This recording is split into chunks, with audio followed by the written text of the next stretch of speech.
Hello, everyone, and welcome to the grand finals of the West Conference of the big Esports Conference's VALORANT tournament, I guess?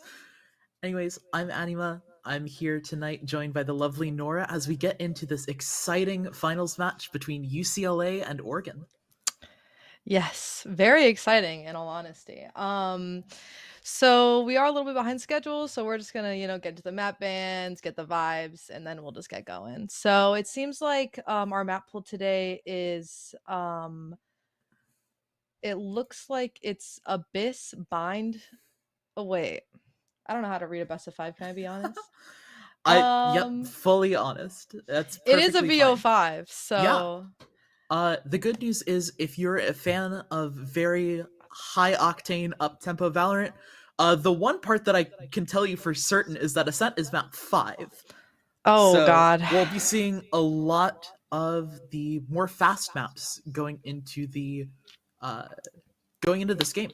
I believe we're starting with Bind, which is UCLA's map pick. I believe since they are the home team, they won the right to ban first. Or I think they're the home team because of a higher seed. Yeah, and they're the that higher gave them seed, the right yeah. to ban first. Mhm. But either way, this should still be very interesting. Bind, obviously, been in the map pool for a long time at this point. Only has had some minor changes to it throughout the years. What can you tell us about how these two teams are going to play on this map? So from my experience with UO, UO used to play a very silly comp on Bind, but now they've really gone back to the normal comp, which is the double initiator, double controller with the movement duelist. So I really do think that we'll probably see most of the default comps because they just dominate so much on this map specifically. I mean, with Bind, it's all about, extremities control and trying to keep your map control, making sure you don't get heavy split on, which is really cool. So I'm really excited about Binds because I haven't seen Binds played in a really long time. I don't think it was in any of the semifinals map pools. So I'm very excited. Yep. And just as a little bit of a heads up, while we're getting things set up, let's go ahead and run through a bit of how these teams got here in audio form. You won't be able to see us for a little bit longer, but so these two teams, UCLA, very, very strong regular season, were able to take the first overall seed going into these playoffs, where they were able to beat Nebraska to make it into the finals after earning, I believe, the only bye of this tournament. Meanwhile, Oregon had to claw through the trenches a little bit, taking on their rivals to the north in Washington before advancing to the finals here as well. Yeah, totally. Both those games in the semifinals were extremely interesting. I casted for the UO game, but even just watching the Nebraska UCLA game was super interesting, and watching how the teams clashed and their play styles was super cool. So I'm really excited to see UCLA versus UO. Yeah, I'm also excited, especially since it seems like UCLA might be entering in on a little bit of a back foot, considering that they weren't able to get the 2-0 over Nebraska and instead had to take it to a map 3. Yeah, I mean, I wonder if it really shook their confidence a little bit, especially being seed 1. I think that UCLA probably feels really confident going into this match, though, because they've beat UO before. It wasn't a crazy beat, but they still won. So I really do think that UCLA is going to come back strong. Yep.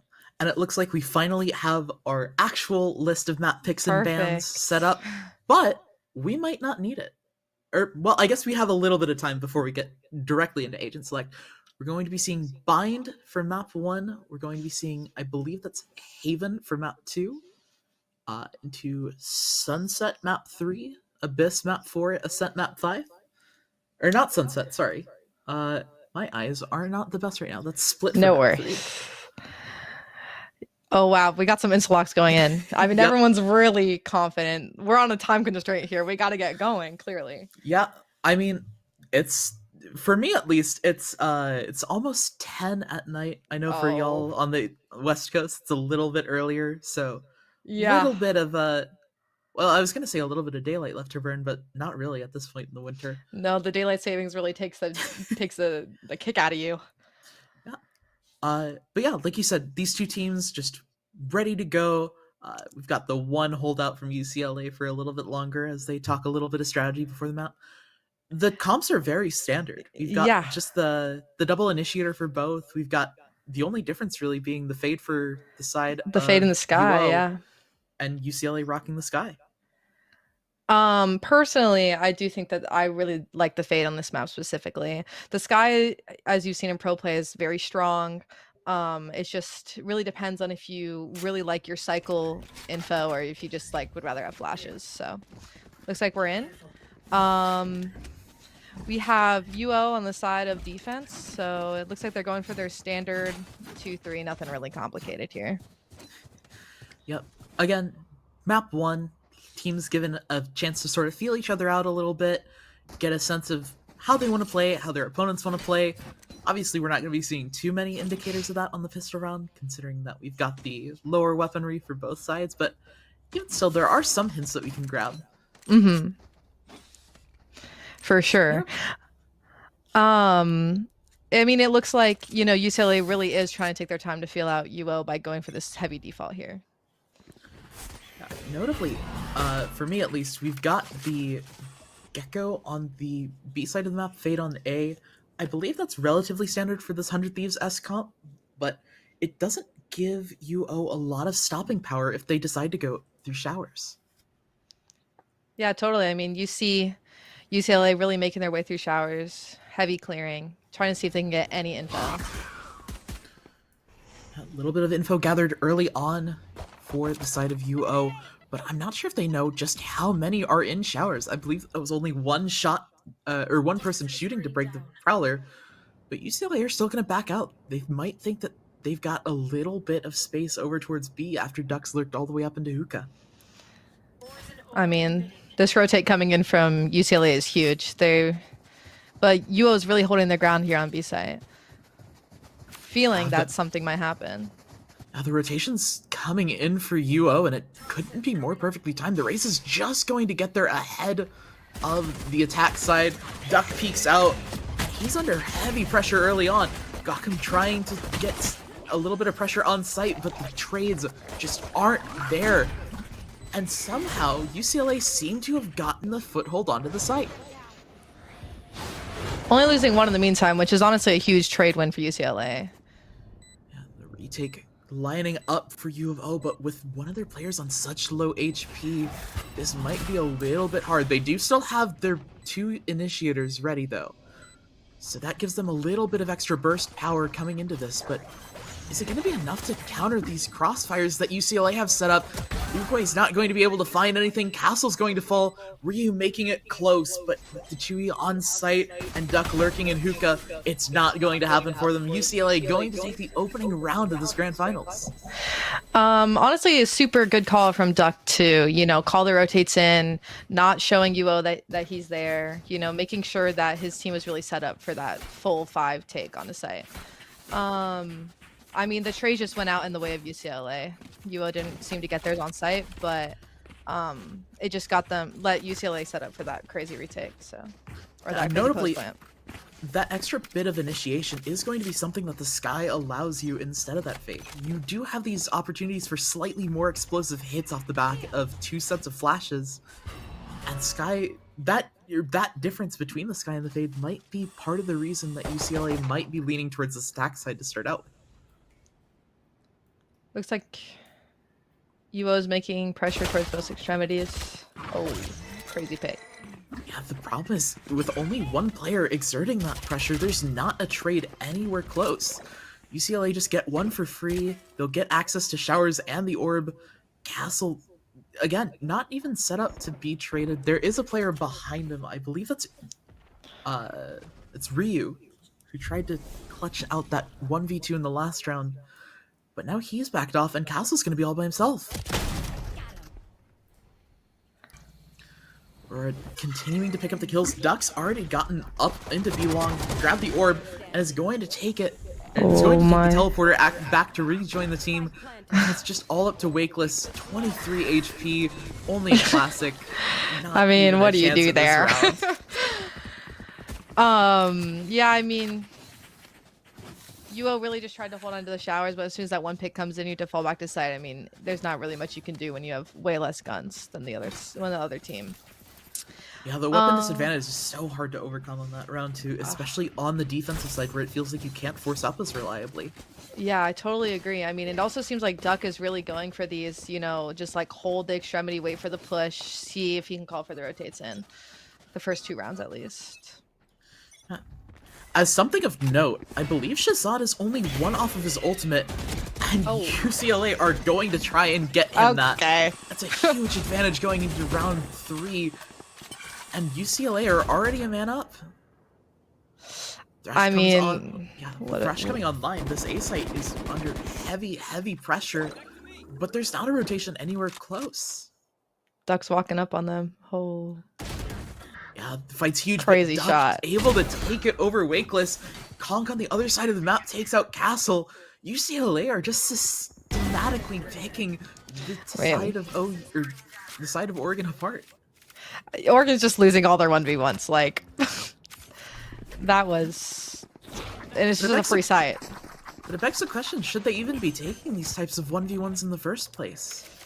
I understand the first one, which is an attempt to get... attempt to cross showers. It was Gokum trying to cross showers, yeah. I mean... It's not even necessarily to get across... It's not even necessarily to get across showers, it's to try and prevent the Gecko from getting his ult online, but UCLA just very aware that that might be a play, and they counter it perfectly. I believe they also blast packed Wingman off of the plant to give it over to Aurora? Yeah, if I saw that right? They just have what they want to do down, I guess. I mean, that's not something I do with my team, for sure. It seems like UCLA, instead of taking their showers control like they have been, is deciding to go back to this B-Long, which I do think they can definitely overtake, especially if it's just the Gecko here. Yeah, there's been so much pressure on showers throughout these first few rounds that a fast B play might not be something that Oregon are ready for, and Ryu's just going to have to back up and give it up. The dog just barely doesn't manage to concuss him, and Wakeless able to start putting pressure onto Duck, but onto Aurora, excuse me. It's not going to be enough. Thrash gets 1, and UCLA very easily have gotten on the site. Oh, this lurk up from Duck though, outside hookah. Castle ready for it. I'm not sure if Duck realizes that another player is going to be this close. What is that? Is he going to give it up? And now it's all left on to Uguay in the 1v5. The Stinger is a good eco weapon, but it's not going to be good enough for this round. Conk taking it out. I don't think you could have asked for a better round out of UCLA. The ult points get distributed very equally, and they're set up beautifully for the rest of the half. And the timeout comes in. I mean, I would call a timeout there too, quite honestly. If I'm Grox, I'm really just, you know, begging UO Green to, you know, take a little bit of a chill pill. It's okay. It's map 1. Get the jitters out. But really just, you know, begging them not to take these 1v1s that happened, like on the 3rd round. So like they just need to be way more set up for these retakes, you know, take extremities, but like, you know, you can give up and just play retakes. Yeah. Yeah, it doesn't feel like we've seen a lot of retakes coming out from the side of UO, which on one hand, it might be something to look into, but giving up so much map control against a team this aggressive and proactive almost feels like it could be a way of shooting yourself in the foot. I mean, we've seen throughout this map so far, even just through these first few rounds, that Duck is not afraid to just walk up into places. He's been taking so much space on his own for nothing. And Oregon need to figure out a way to sort of get proactive and start countering that. Yeah, I mean, I totally agree. I feel like map control, especially on a map like Bind, is just super important if you want to maintain being able to hold sight. So I totally agree with you. Looks like they're going back towards this B control though. Control getting established. The Viper Orb down there will provide a little bit of a hurdle for UCLA to pass through, but once this orb goes down, there's not going to be any sort of stall utility for most of the B site, and Oregon are just going to have to back off again. I mean, you see the rotate from Castle coming in. They're really hoping that they can just hold this site if they burst out. But Roar is able to get the Raze ult online. The bright spot for UCL or for Oregon is that the teleporter play isn't going to be very, very helpful with such a heavy stack in showers. Roar is able to find Gaukum, but Oogway all left onto Oogway to try and stall. And the Seas will do a little bit. Oogway unable to counter Duck though. And once again, UCLA find themselves on an empty site. I mean, UCLA really fighting for this U-Haul control, which I think is really huge. Wingman goes down too. With the smoke, Wakeless and Ryu not going to have any sort of vision to play around with. The backside plant is open for the side of UCLA, and they're just going to take it all the way into B. They have the time. It's going to be a little bit tight, but Oregon aren't in any sort of a position to stop this. Yeah, I mean, it's just an open free site. They're playing for backside, so they're definitely going to play in CC. Oregon just maybe opting to save, maybe? Looks like no. I mean, on one hand, it seems like that might be what you actually should be doing. The two guns are very important.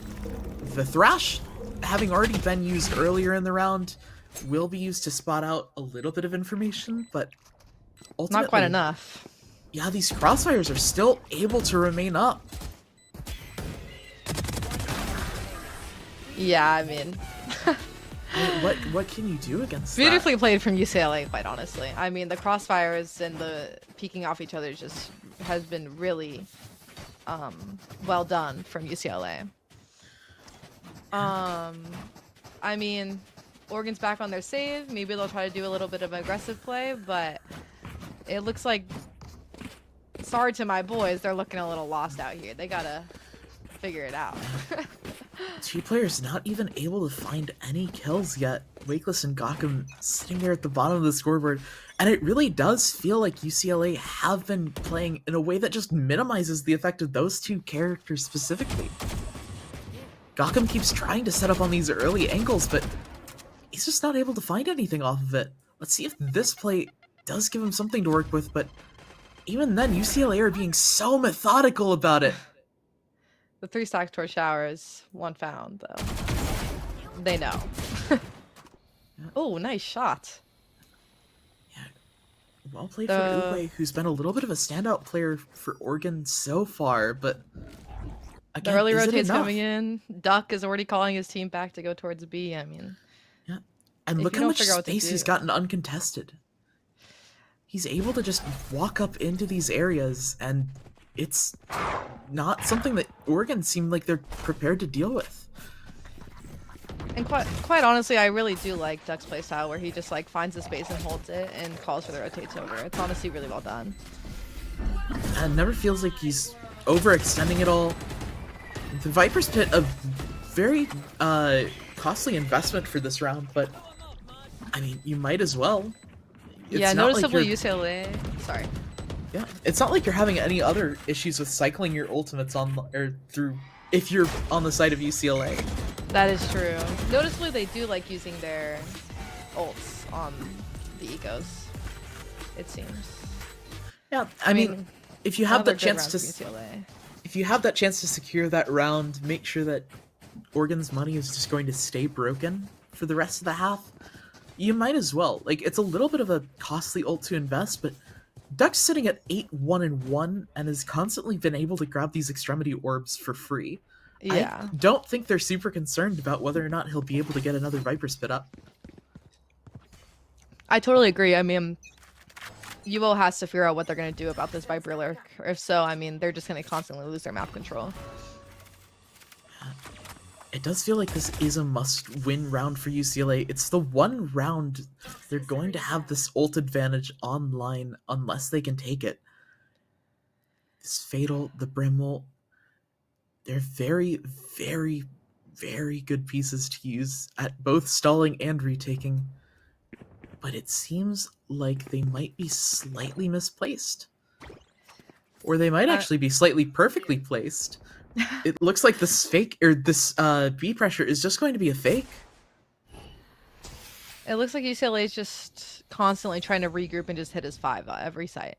So that's like honestly their biggest game plan, just split out of everywhere. I mean, the Ryu wakeless holds on this B extremity might catch out the Raising Gecko, but we'll have to see.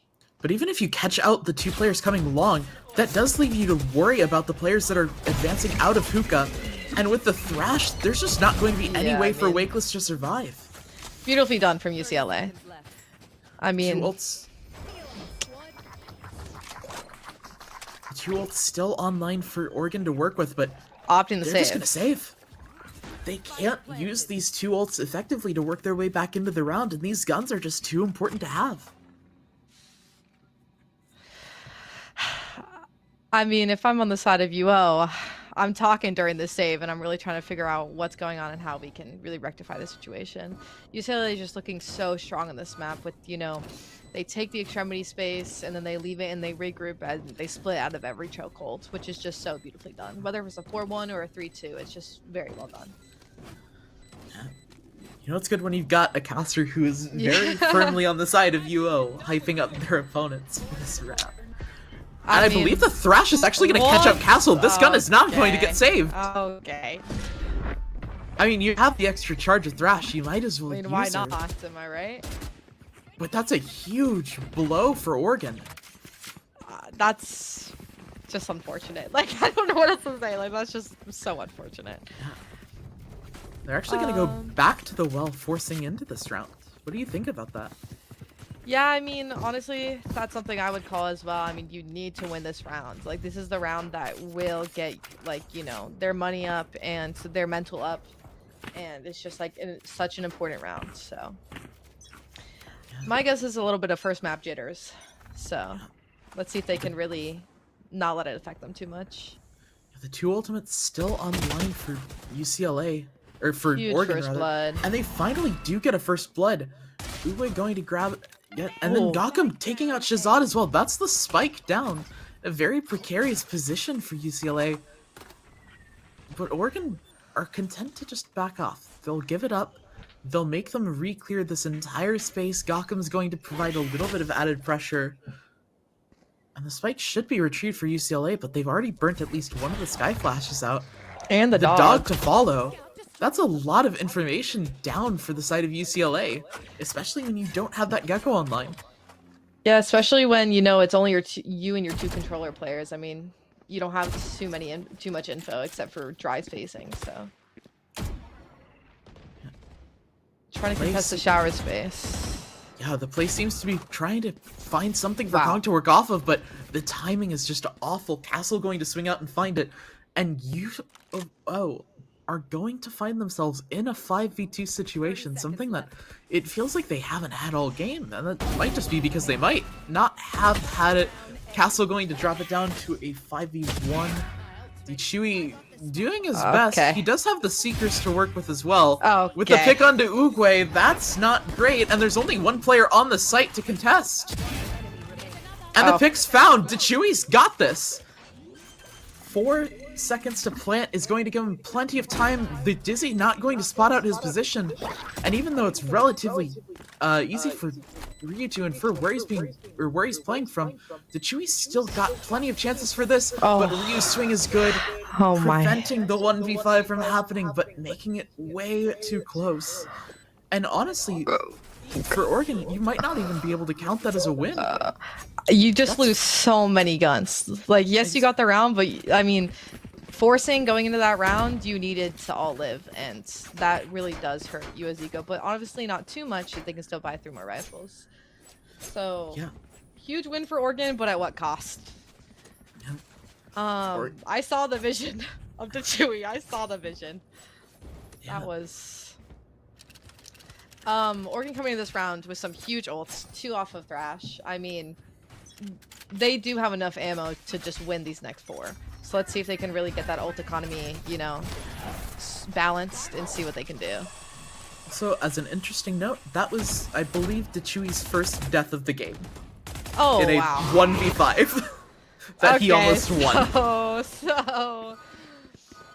I mean, The pressure is on, though. The B site is under heavy fire. Rora's ult isn't going to find anything, and Gokham's will. Dechui, the hero of that last round, goes down. And once again, Oregon are able to find themselves in this 5v1. This one, however, does seem a little bit harder for Duck to win. The Moonbot might not actually spawn him out, so they might still need to worry about Hookah. But Gokham's on the line. Ads is going to get shut down. A flawless round for Oregon. This is the type of round huge that you wanted round to have seen last round, but still good enough. Any momentum is good going into this back half. And UCLA are actually going to take their first time out of the game here. I really do think that this timeout is mostly to stop the momentum from going towards Oregon's side. I mean, they've got these 2 huge rounds. They just came off of a flawless. This timeout's probably just stopping the physical momentum and just, you know, trying to figure out, get back to that game plan of, you know, taking an extremity and then regrouping and re-hitting out somewhere. So, UCLA has been playing super well this entire match. These past 2 rounds, Oregon has really seemed to, you know, figure out their stuff. Figure out their holds, huge first bloods as well. So that's what I'm seeing. Yeah, it definitely feels like these hits from the side of UCLA have worked for the most part. I'm very curious as to whether or not they'll actually try and adjust more after losing on a couple of these more site-heavy execs, or if they're just going to say, no, our game plan was working, they made an adaptation. Let's just tweak 1 or 2 things on how we're entering the site or playing our post plants, and let's see if this is all it takes to get back into this game. Yeah, or get back totally. into these rounds, because they had 7. Now they've lost 2 in a row. It's not the biggest loss of momentum. Obviously, UCLA are still going to be fine going into the rounds, but I am still very curious about how they're going to play this, and it looks like they're just going to go back to the same old, same old. I mean, honestly, what I really respect is not being scared of your game plan. You know, yeah, you lose a few rounds, but you just got to stick to what you've been doing. Looks like the early rotate is coming in here from Castle. UO's playing a little bit scared, knowing that they're going to hit. Oh. A little bit of a fake. It could be something else that UCLA might have noted. Oregon does tend to rotate very, very quickly whenever there's been pressure. It's helped them get some of these responses to site hits up, but it hasn't been everything. Huge kill. Uguay, though, has been everything. And Oregon trying to hold on to the site. Uguay on such low HP. He's got a window to play with, potentially. Unfortunately for him, it's not going to be one that he can capitalize off of, as Castle's orbital strike pushes Dechui right back into the perfect line. And then Roar is able to shut down the man himself. UCLA proving that whatever they called off that timeout seems to have worked. Yeah, totally. I mean, I think UO is just, you know, having their third person, the Brim just rotate super early, really ready for these exits. So I think UCLA noticed that. Looks like they did get 2 ults out of UO as well. The Brim ult came out a little bit too late for the bomb, and then the Fade ult trying to stop the push, but UCLA just really pushed right through. Looks like they're still opting for this B long control. That has been their constant go-to. And it makes sense with Duck having such pressure in showers. This teleporter is a powerful position, and Shazad's gonna pick up the kill onto Ryu for trying to contest it. It's on to Wakeless, who hasn't had the best of games. He'll finally get onto the scoreboard with a pick through the smoke onto Dechui, but the reload just coming in at the wrong time. Roar's able to take him out. That's all of Elbow down, and UCLA once again have control of a now empty site. But look, he's on the flank. I mean, Uguay was a little bit, he is aware. I mean, he's looking that way. They have an idea, but will the timing be just right for Duck? it's such a tricky position for Oregon to get into. You have to get in ahead of this flank, but if you're not careful, it will catch you out. Oh. Castle, though, perfectly ready for it, waiting out the time on the molly perfectly, but there's so much stall Huge left pick. for the side of UCLA, and even though they Just might no have gotten time. some of the picks, there's not really any way back into no this time. round. Conk and Roar playing that perfectly, and Roar able to close it out in the end. We'll give up the gun, but with only 1 round left in the half and the money being so good for UCLA, Yeah. that's not something you're super concerned with. Yeah, I mean, it just seems like UCLA just has so much trust in Duck for taking the space, but even if Duck dies, Duck has the same amount of trust in them to be able to hold down the round. So I think that was really a really good post plan from UCLA.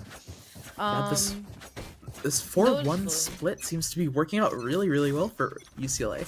Yeah, I mean, I totally agree. Noticeably, Oregon is really just sticking to their defaults, not really changing anything up, despite the Thrash coming in. Sorry.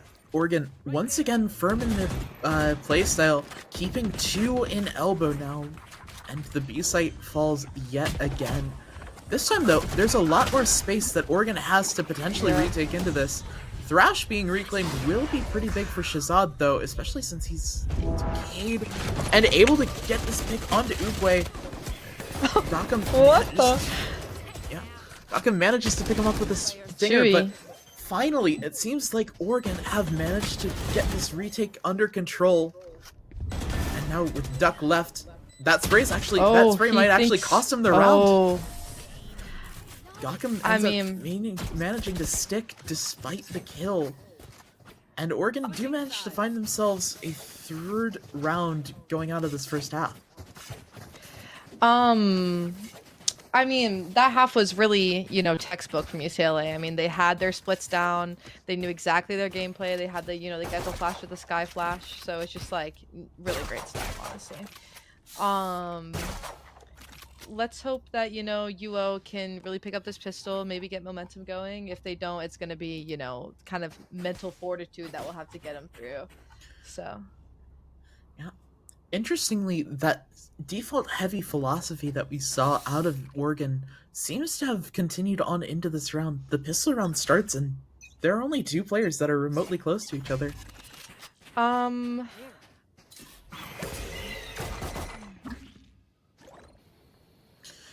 Is he going to spot 1 on long, but with the Sky Flash already coming out, that's not exactly big surprises for UCLA. I mean, UCLA holding this beautiful high-low. Yeah, I was about to say, what might be a big surprise for Wakeless if he tries to aggress into Showers is there are 2 players already ready for him. Now Conk has spotted out Castle. They have good information for the side of UCLA. It's just a matter of whether or not they can keep hitting these shots. But Wakeless able to pick apart both of them with some HP to spare. And this A-site looking very weak now, despite the seemingly spread nature of the pistol round. Oregon are able to convert that into a perfect site hit, losing none of their players and only a little bit of HP on 3 of them. Yeah, Datui and Duck very separated on this retake. Castle going in for the rewrap on Duck. Is he aware? He is not. Nope. We've already seen Datui almost pull off a 1v5. Will he be able to do it here? The circumstances a little bit more favorable hit for him HP-wise, but the positions just aren't. Datui has to aggress into that 5 instead of the other way around. And he's not able to pick it up. Great opening picks from Wakeless. Like, the high-low really seemed like it was a death sentence, and then he, continued to get both of those, which was huge for Oregon. Looks like they're going for their... UCLA reading Oregon, going for this B long push. Seems like we're going to have a crazy clash here on B long. I'm looking forward to it. Again, keep in mind, UCLA do have that 2nd flash initiator to work with. They might be willing to spend a whole bunch of util here, but it's not amounting to much so far. Oogway picks up 4, Castle getting the 5th one, and even though a couple of players on the side of Oregon do go down, the main rifles are the ones that are carried over. 2 Phantoms and a Spectre. leaves Oregon in a pretty fine position going into this next round. Yeah, I totally agree. I mean, keeping those rifles was really huge, and UCLA kind of just was like, "Hey, we'll just take the fight. Why not?" I mean, it's our eco, which I honestly I really respect. I do like doing that. Looks like UCLA is back to their default, the 3-2. Maybe this little showers control. Yeah.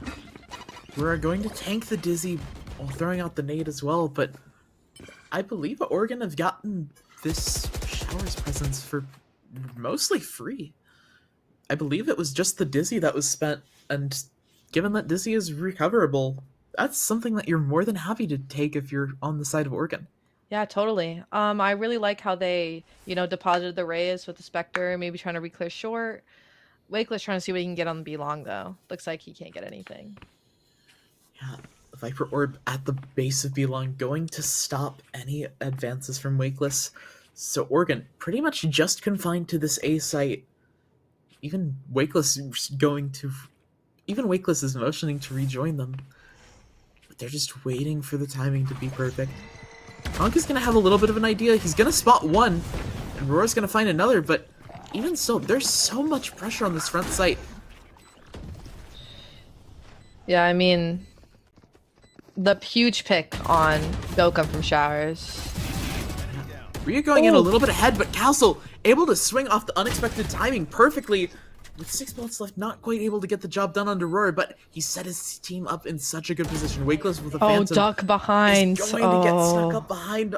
And now it's left all up to Uguay, who's not quite able to do it. Dechui's shot, perfect right off the bat. And UCLA do manage to take away that bonus from Oregon.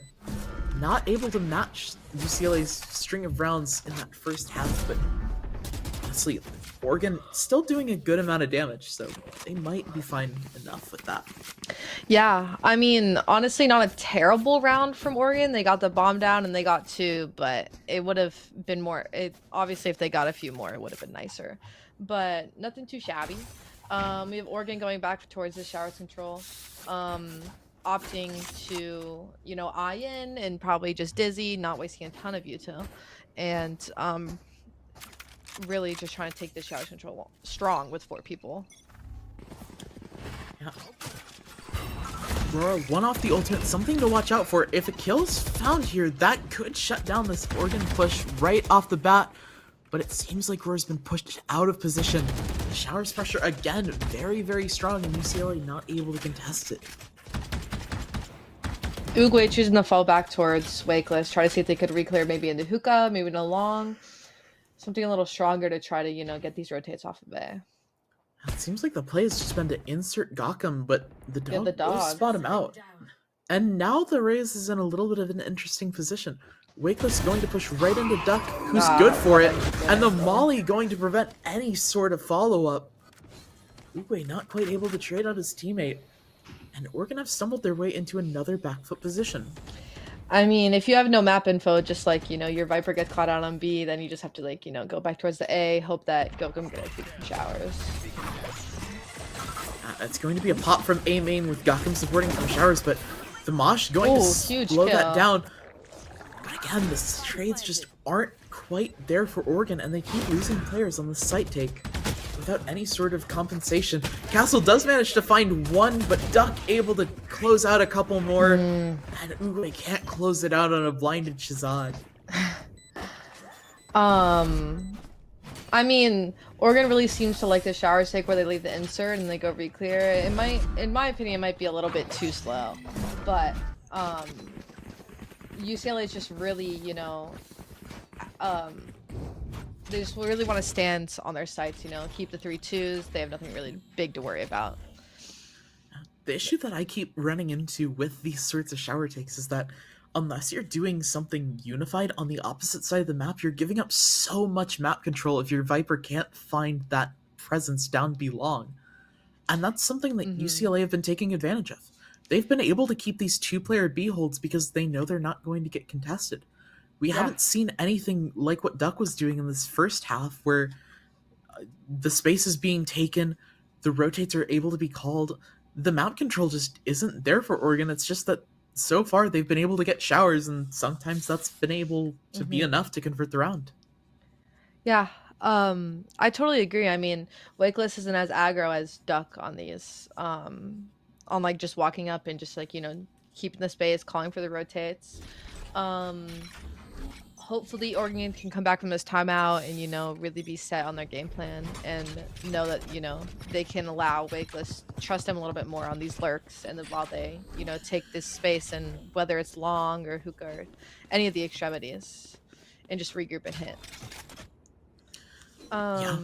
Looks like we have some big ults out. We have on UO side, I believe we have the Gecko ult and the Raze ult.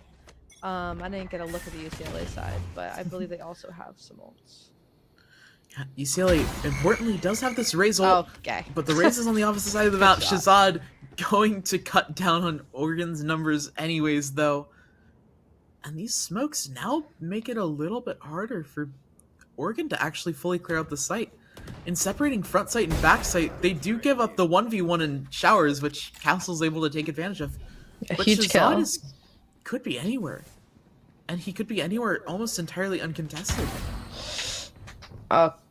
Great shots from Shazad, quite honestly. Yeah, the position will be revealed, but honestly, trading out the position for the smokes player, even though I don't actually know if there were any smokes left for Castle, it's still worth it, especially when that means that Brim ult is no longer online. Yeah, I mean, Gokum really opting to control this U-Haul, making sure that no one walks in behind them. I mean, it's a nice attempt for Oregon, but it seems like they were just a little bit too indecisive after getting that U-Haul control, and they just weren't able to make anything of it. I totally agree. And, the rotates came in from UCLA. They're all holding, from heaven and backside, really just standing their ground. So,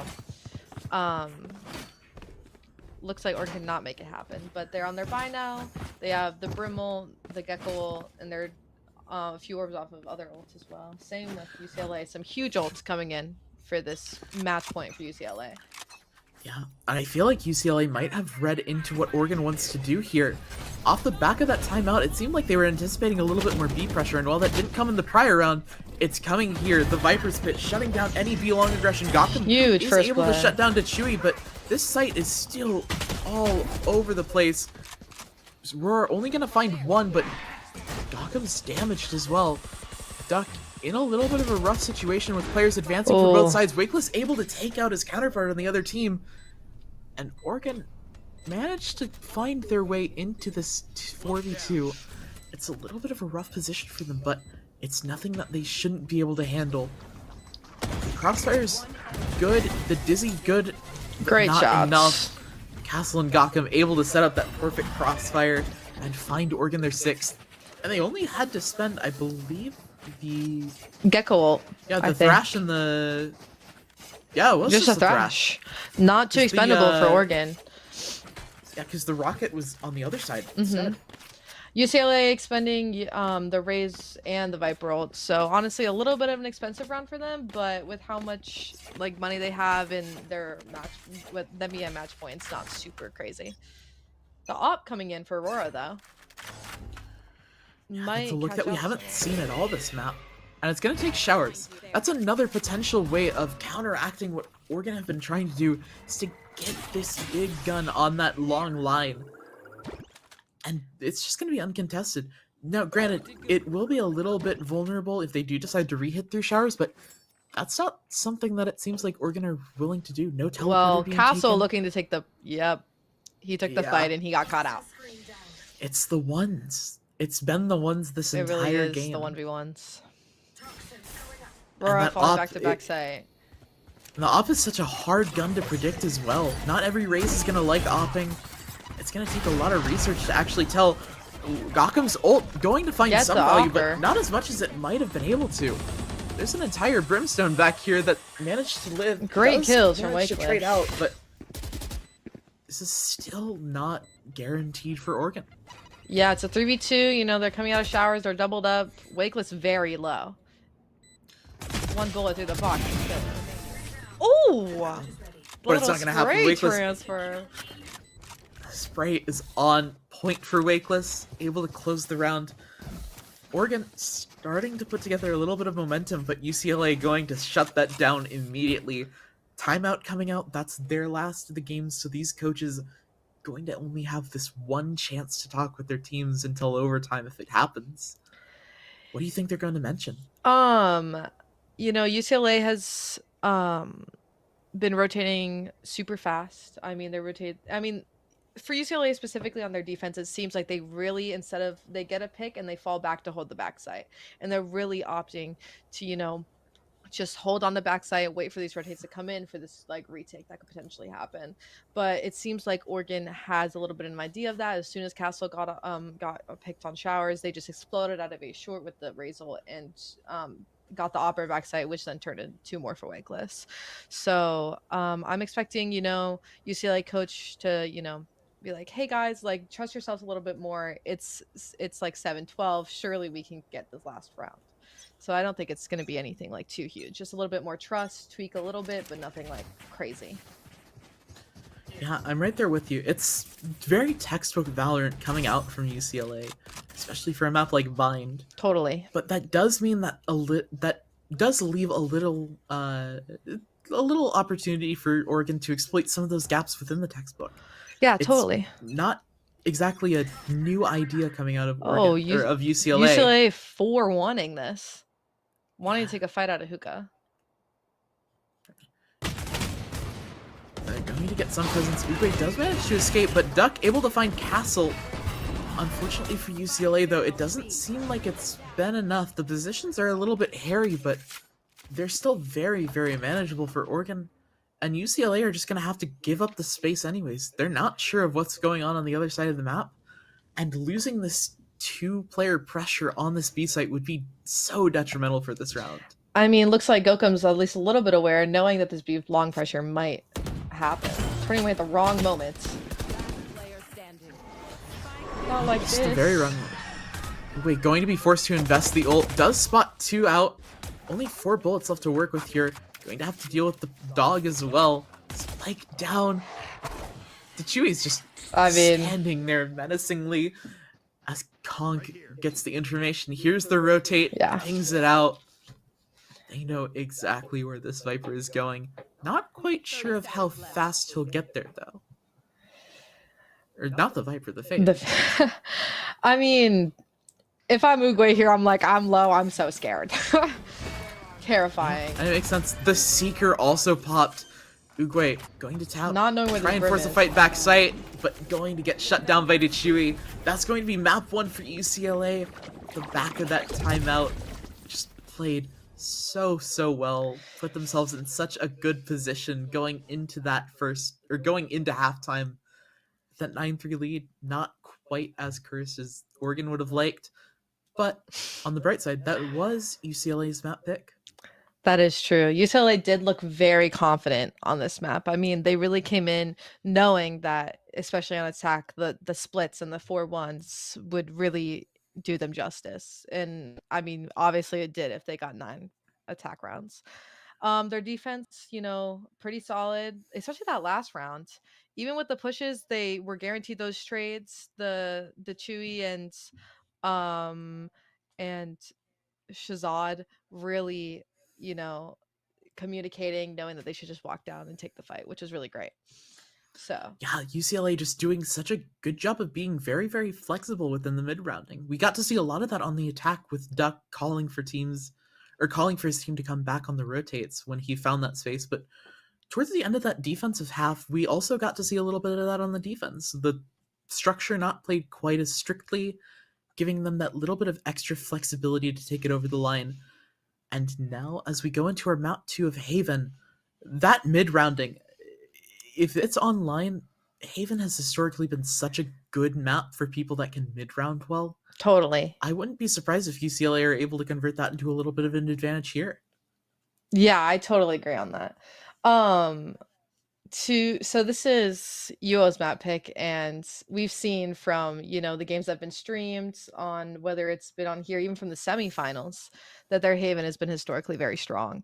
So maybe they'll get the mental back up, be like, hey, it's okay, this is our map pick, let's get it together, and we can just really like take this map because it's like our zone. So let's hope that that really does happen. Well, from my side, sorry. It um, does.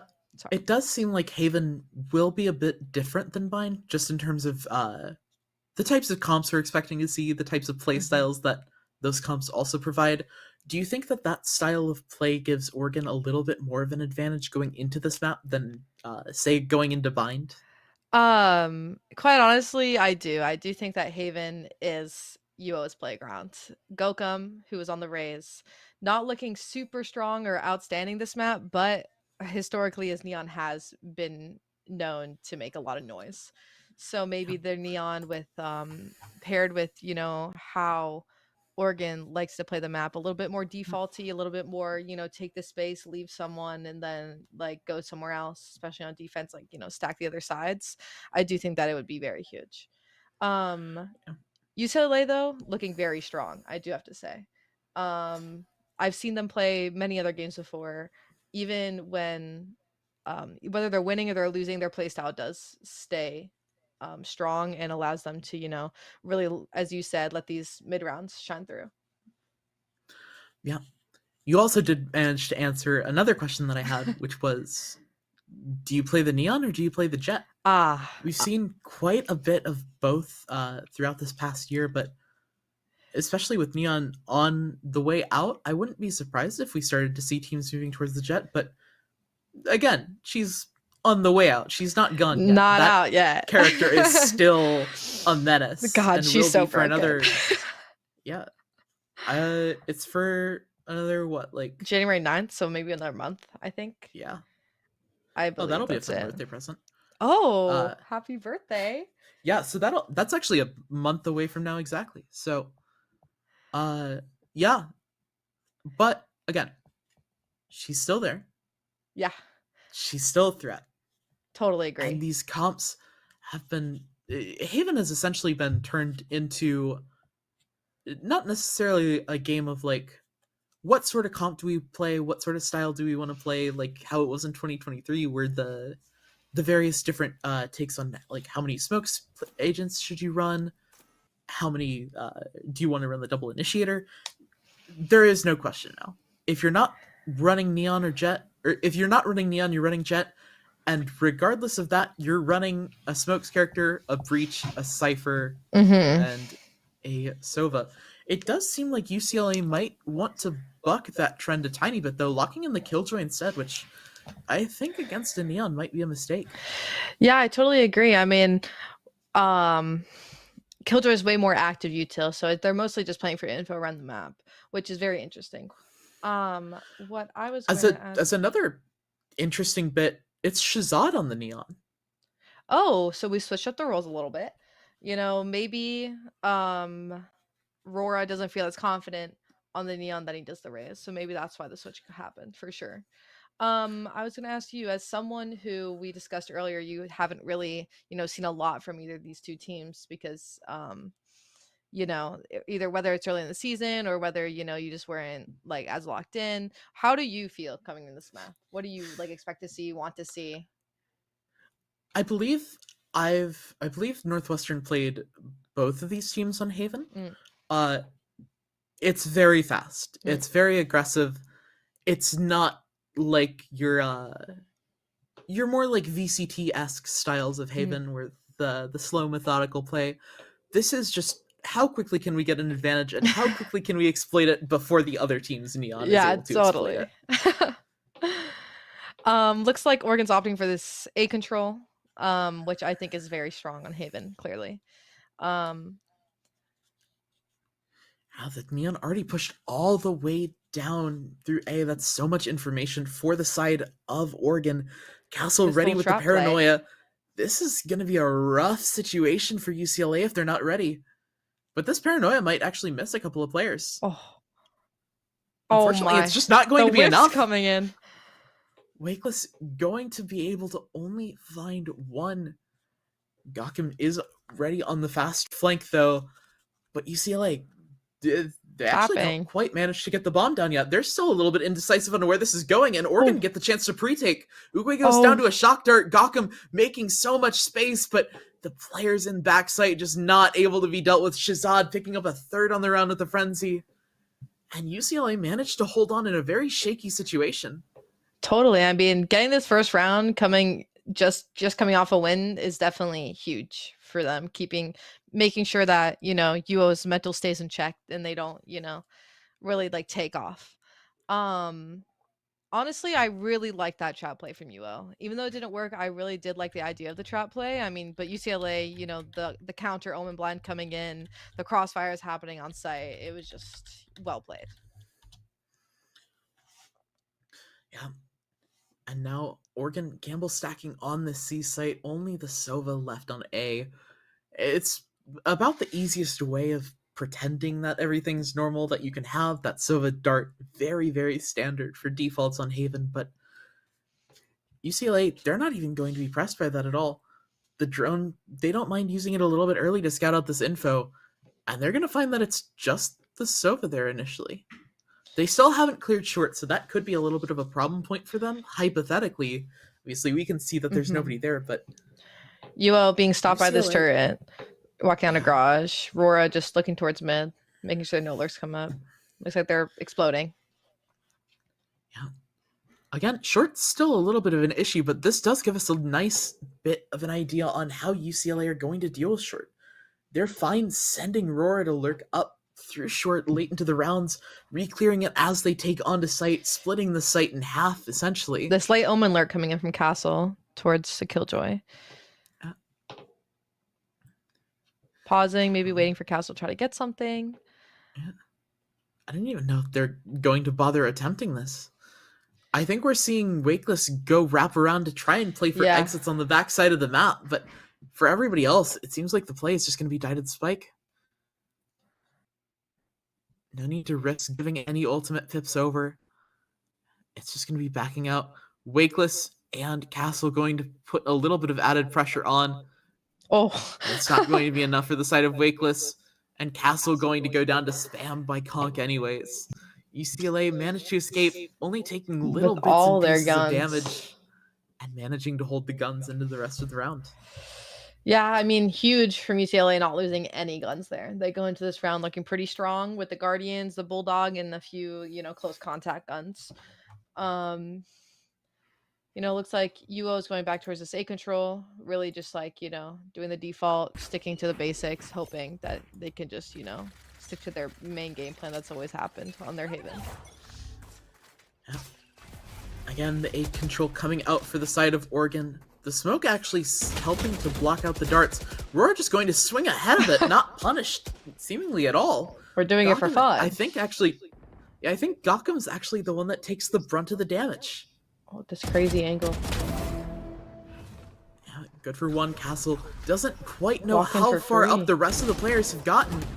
And Dechui's going to catch him off guard. Ryu able to trade him out, but UCLA have gotten onto this B site. It's still shaky, but in this 3v4, just getting that foothold onto the B site might be enough. Looking to try to fight A-Link here.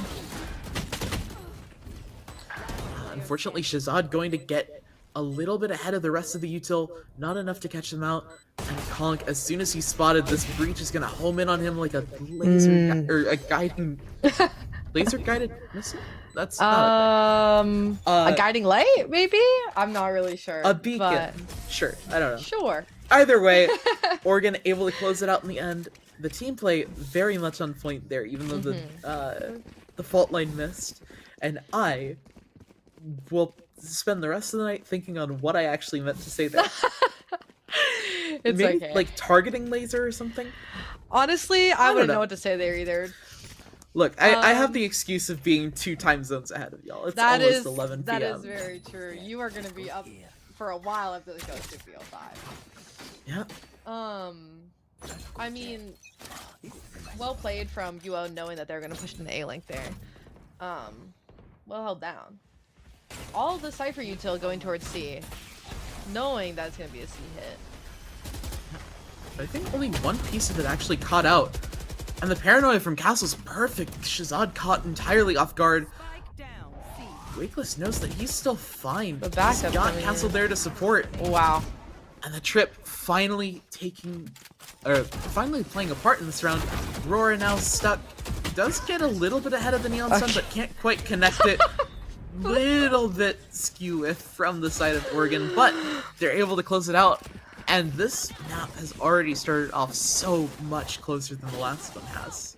Yeah, I mean, Castle really just like, you know, rotating super fast to help Wakeless out there on backside. Gets 3 for it. Really great buddy system that UO had there on C site. Seems like UCLA is opting more towards a little C split maybe with the Neon going Garage, just trying to get some firepower into Garage maybe. Once again, no Cypher util on this Garage. It could just be super easy to walk up or run up. That's something that Oregon might have noted off the back of Rora's play last round going up through Garage.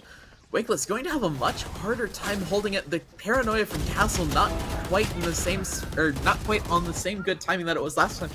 Punk somehow manages to go down to the aftershock though, and it's a 3v3 in the end. I mean, sorry, Aurora here in Garage, just looking to get one. Hunter's Fury Pulse is continuing to disrupt UCLA as they try and get set up. The gun advantage also in Oregon's favor, if I remember correctly. And Popping. UCLA just Hoping for a fight. Waiting for something to happen. Not trying to be proactive, but Gokham's able to take it out in the end. The Neon displaying the flashy plays that we're going to miss so much when inevitably people stop playing her in the future. But for now, Gokham's able to be the hero, getting that extra pick, and forcing an early timeout out from UCLA. Yeah, I mean, if I'm UCLA, I'm really trying to rein in UO a little bit, you know, not let them get too far ahead within these last few rounds. UO honestly looks like they're playing this super well. They have the fast rotate, especially towards C coming in from the Omen. They're just playing the buddy system, it seems, with the Neon Sova and the Omen Cypher, playing with the Breach to, you know, just float around a little bit. Yeah, it's a very standard Haven defense, but they're executing it a lot better than they were able to execute their similar styles of defense on Bind. Yeah, I totally agree. I mean, UCLA is really just trying to stick with, like, you know, the 3-2s and the 4-1s through the Garage split, and, like, you know, into B as well, but it doesn't work as well as it does on Bind. So maybe UCLA here is just trying to be like, hey, you know, let's just all stick together. Let's see what we can do. Maybe default a little bit. Who knows? Yeah. They're coming in on a little save though. Yeah. Again, not the best buy from UCLA last round, and this round it's going to be more of, well, I was going to say more of the same, but it's actually going to be slightly worse. Oregon in a very good position to further extend on their lead. Having won the last 3 in a row, their money's already great. Winning this one continues that streak, but it also puts them up in the next gun round at a major advantage. Gokham playing this very well. Shazad with the 1 stinger, able to go out a little bit ahead, upgrades to the Vandal, and he's just going to keep putting the pressure on. He doesn't know how many there are, but he's willing to find out. Wow. Shazad does manage to get Ukwe through the smoke, spots out Ryu as well, and now in so much danger. The Breach from the side of Oregon does go down to the stinger in the end. Duck picking up the Neon's former weapon. Wakeless has snuck onto the site, but UCLA might be ready for this. They do get the info from the turret that one player is here. They just don't know who it is. Wakeless does manage to force a 1v1, but the crouch peek from Dachui is perfect. And the flow-by round doesn't go the way of Oregon. That money is going to stay right about equal, and UCLA gets some much-needed momentum back into this half. Wow, what a great round. I mean, coming out of the timeout, they really, you know, were like, hey, let's just hit A. And they got some really great kills there. They're coming in this round with a ton of ults. You know, the Neon ult, the Breach ult, and the Silver ult. 3 very huge ults that could definitely, you know, waver these next 2 rounds, excuse me. Yeah. Again, these ultimates such a big part of the more aggressive sides of Haven. The dart changing up is actually going to spot out a little bit of added information, but there's not really anything to capitalize off of it. The Sova going to rotate in a little bit later than potentially could have.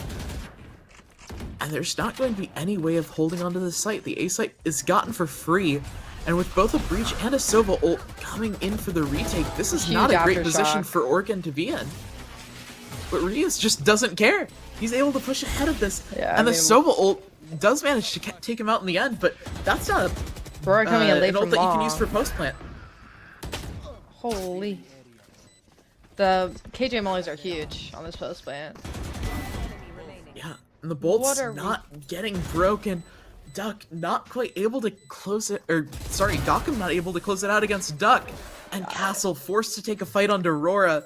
Just can't get anything done with it. That perfect pre-take, just not able to find the value in the end. And Yeah, I Oregon mean- go right back to winning their ones.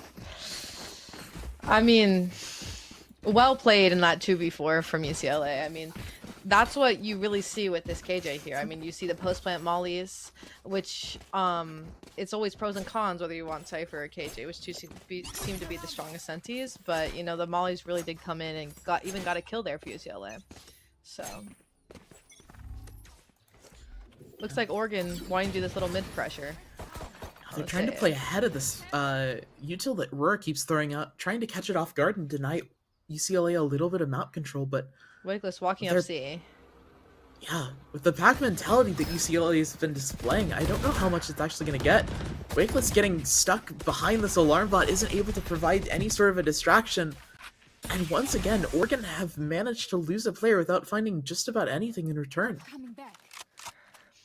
Oh, The alarm bot does get bot. recalled, though, but they're ready for it. Wakeless not going to find anything as Aurora, fully aware that a player could have gotten down C long, knowing that if he recalls that alarm bot, he's going to have to watch his teammates back, and watch him he does. Not quite ready to watch his own, though, but the shots just aren't there for Castle, and Aurora's able to escape with his life. Great shot by Uguay onto Shazad, though.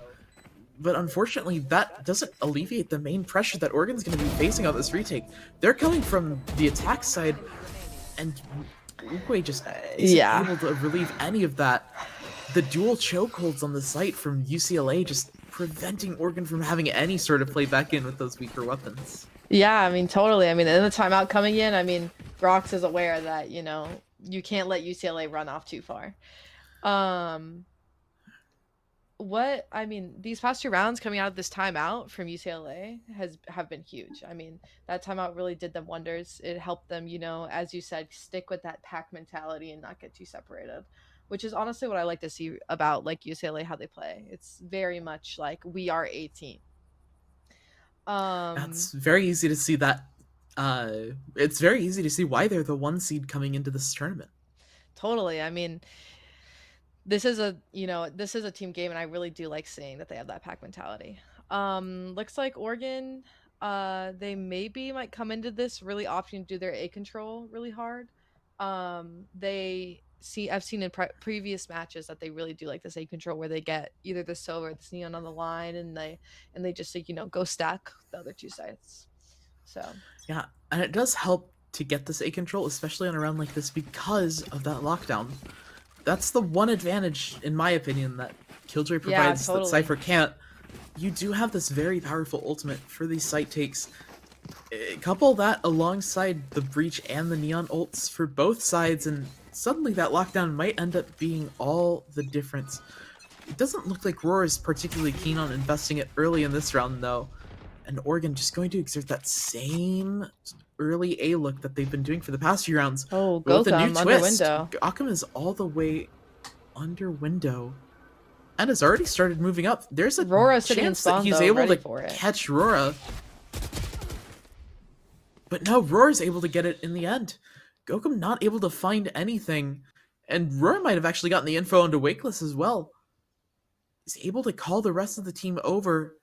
And as long as they can clear out this C long play, there's not really anyone standing in their way beyond Wakeless. Leaving the Omen inserted is really huge as well. Maybe they want to do a little fake, but I doubt it. Yeah, I don't doubt it.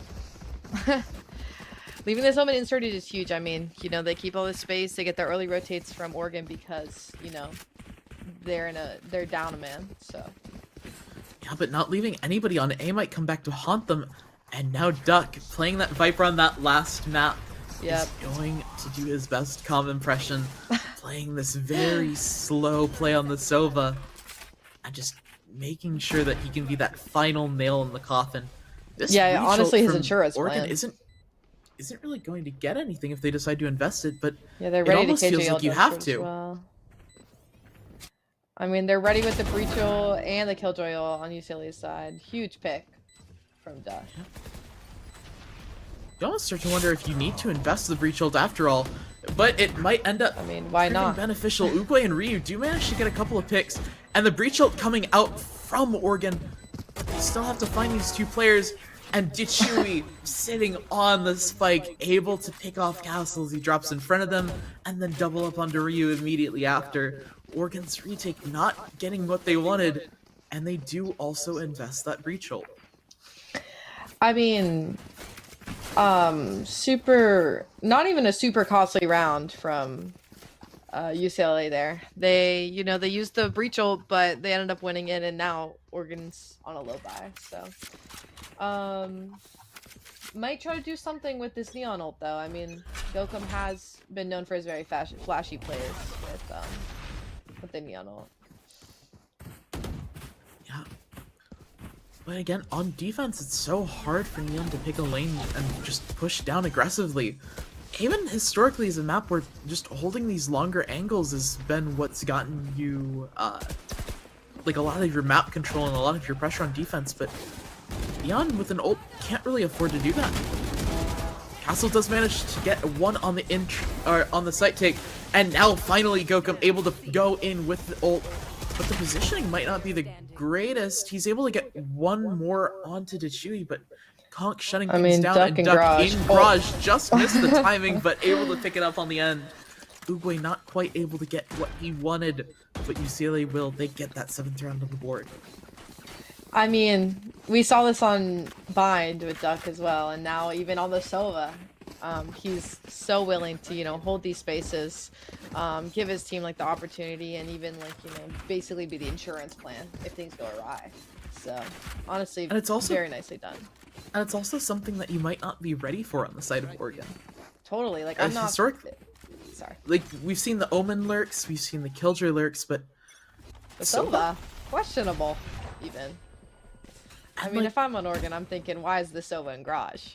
Like, yeah, but even then, to a certain extent, it makes sense. Once Sova's gotten all of his util down, he doesn't necessarily need to be playing on site.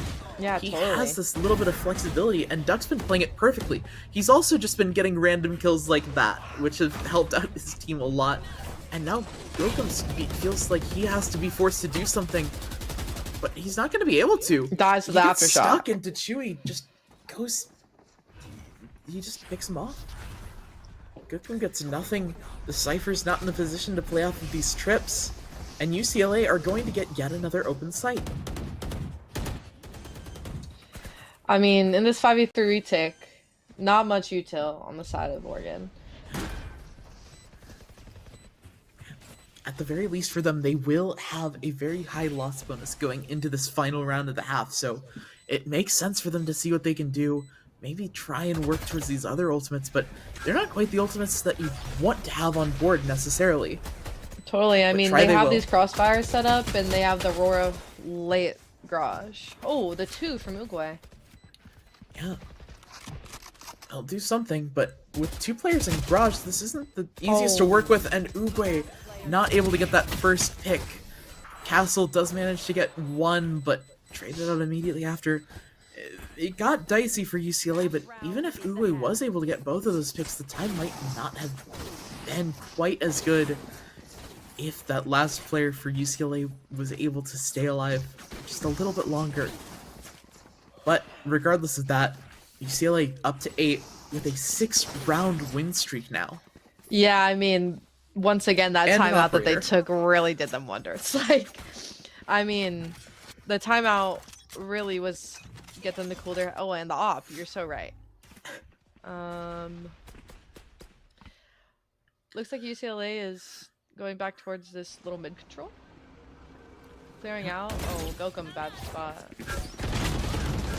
kind of needs to invest the wall to get out, but not able to. Uguay does manage to get one onto Duck, though, but... 2. Okay.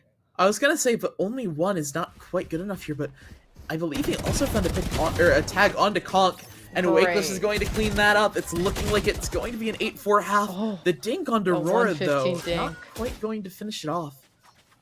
And Aurora, we have seen some hysterical plays coming out of the UCLA players. We have be able to pull it off. I mean, especially if he was on this duelist, they must have some trust in him.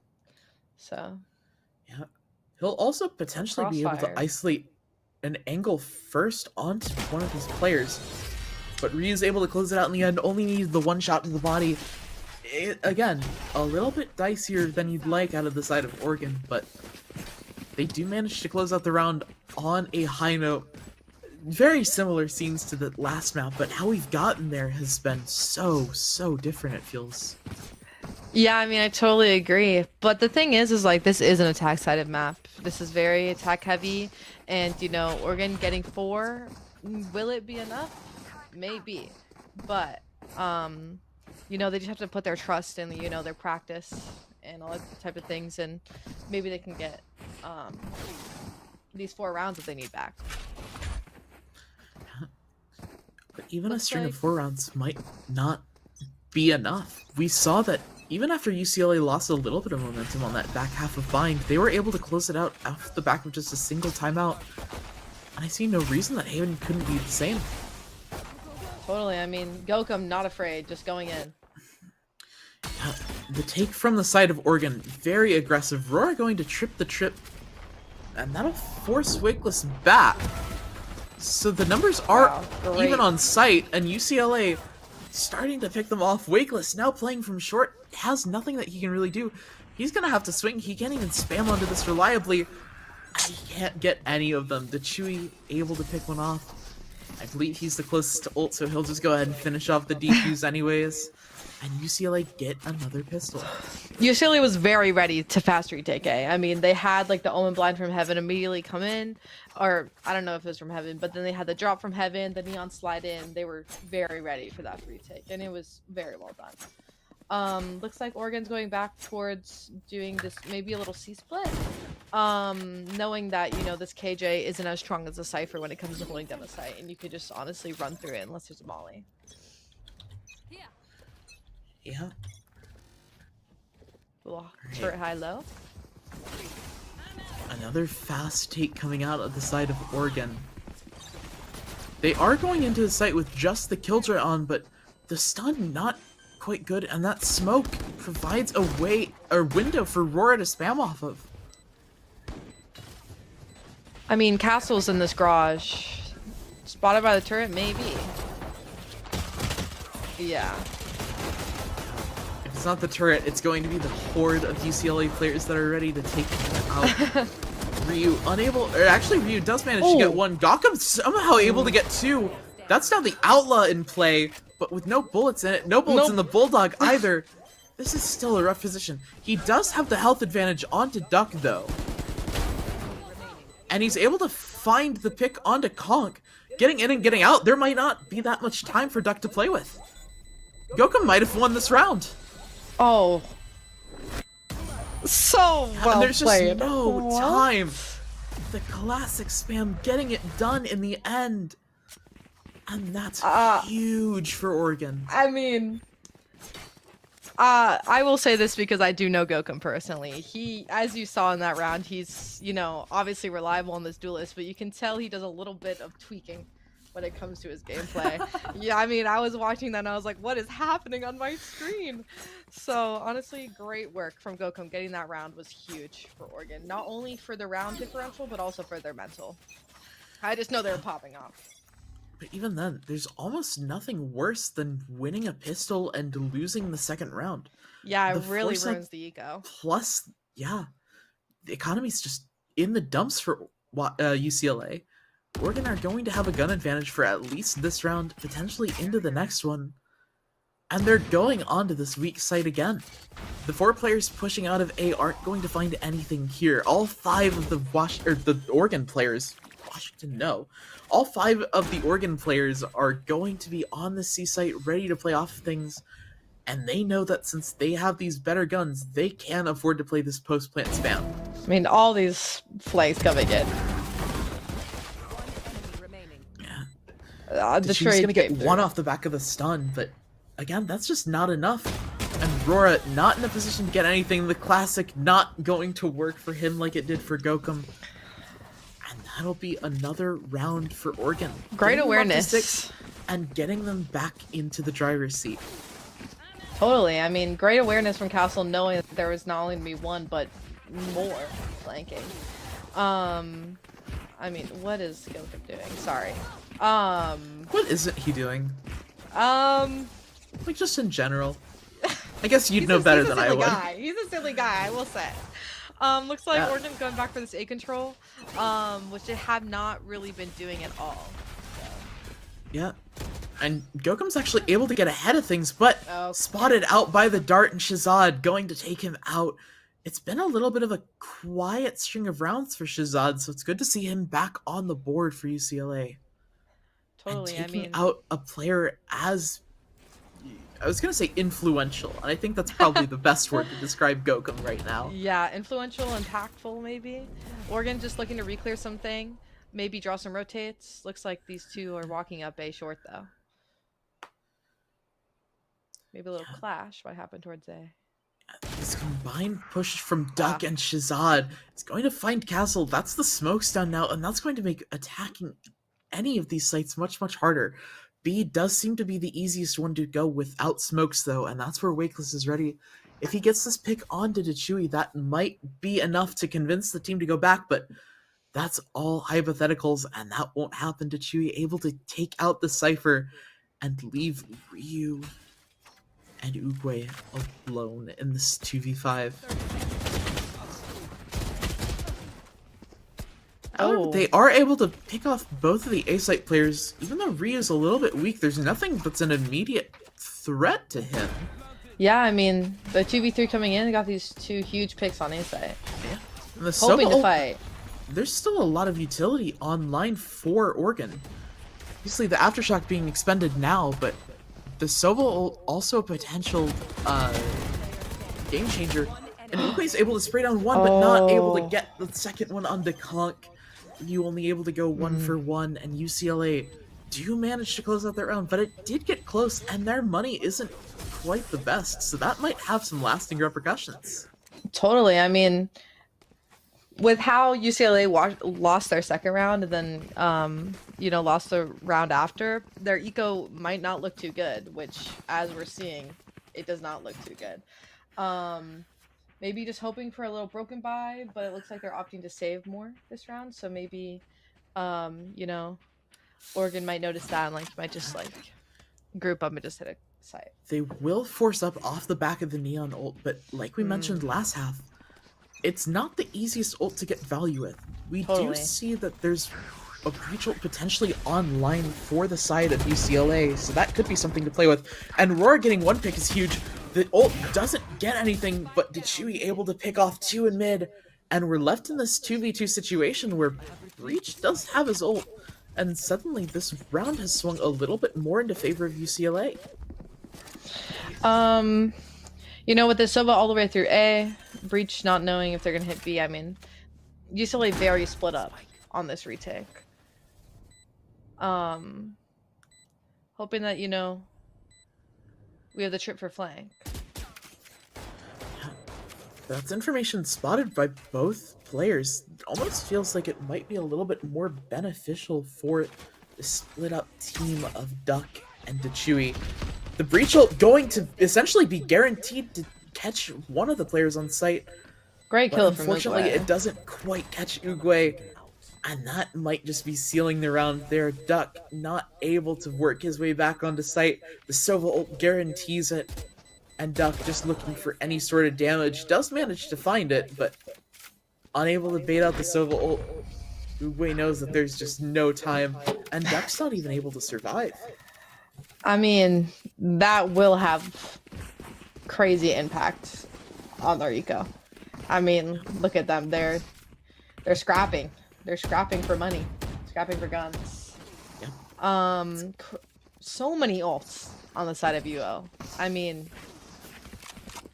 Yeah, that's another important thing to mention. They didn't need to invest any ults that last round. Meanwhile, UCLA felt like they had to invest 2 to have any sort of shot in that round. yeah. I And mean, neither of them found value.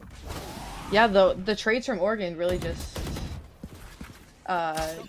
came in super strong and made the 2v2 possible. Yeah. Early B pressure for the A side little of Oregon, garage walk? but Gokum's now in a perfect position to catch out some of these players on Garage if they decide to walk out. But instead, the pressure sort of just dissipates on both sides. Nobody's seemingly interested in contesting that very, very tight area. Wakeless does manage to duel a couple of them in the end. Shazad picks him off with a classic, but that's not a lot for Oregon to, or that's not a lot for UCLA to work with. And Castle's here to potentially spot out any flankers all the way from this section of C long. It does look like he might not have noticed one though. The But Omen instead ult he'll coming just in. rejoin. This flank coming in from the Omen. Just really hoping they can get one. Wonder if Oregon's aware. Yeah. Honk does manage to find a 145 tag onto Uruguay, I believe, but not able to close it out.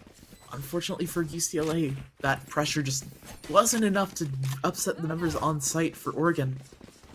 And Oregon are suddenly only 2 rounds off after going down 8-3 earlier this game. Yeah, they really did make that round differential up, and they have, you know, these crazy ults still online. UCLA won off Sova and Killjoy ult though, so they do have those 2 strong ults coming in. Yeah.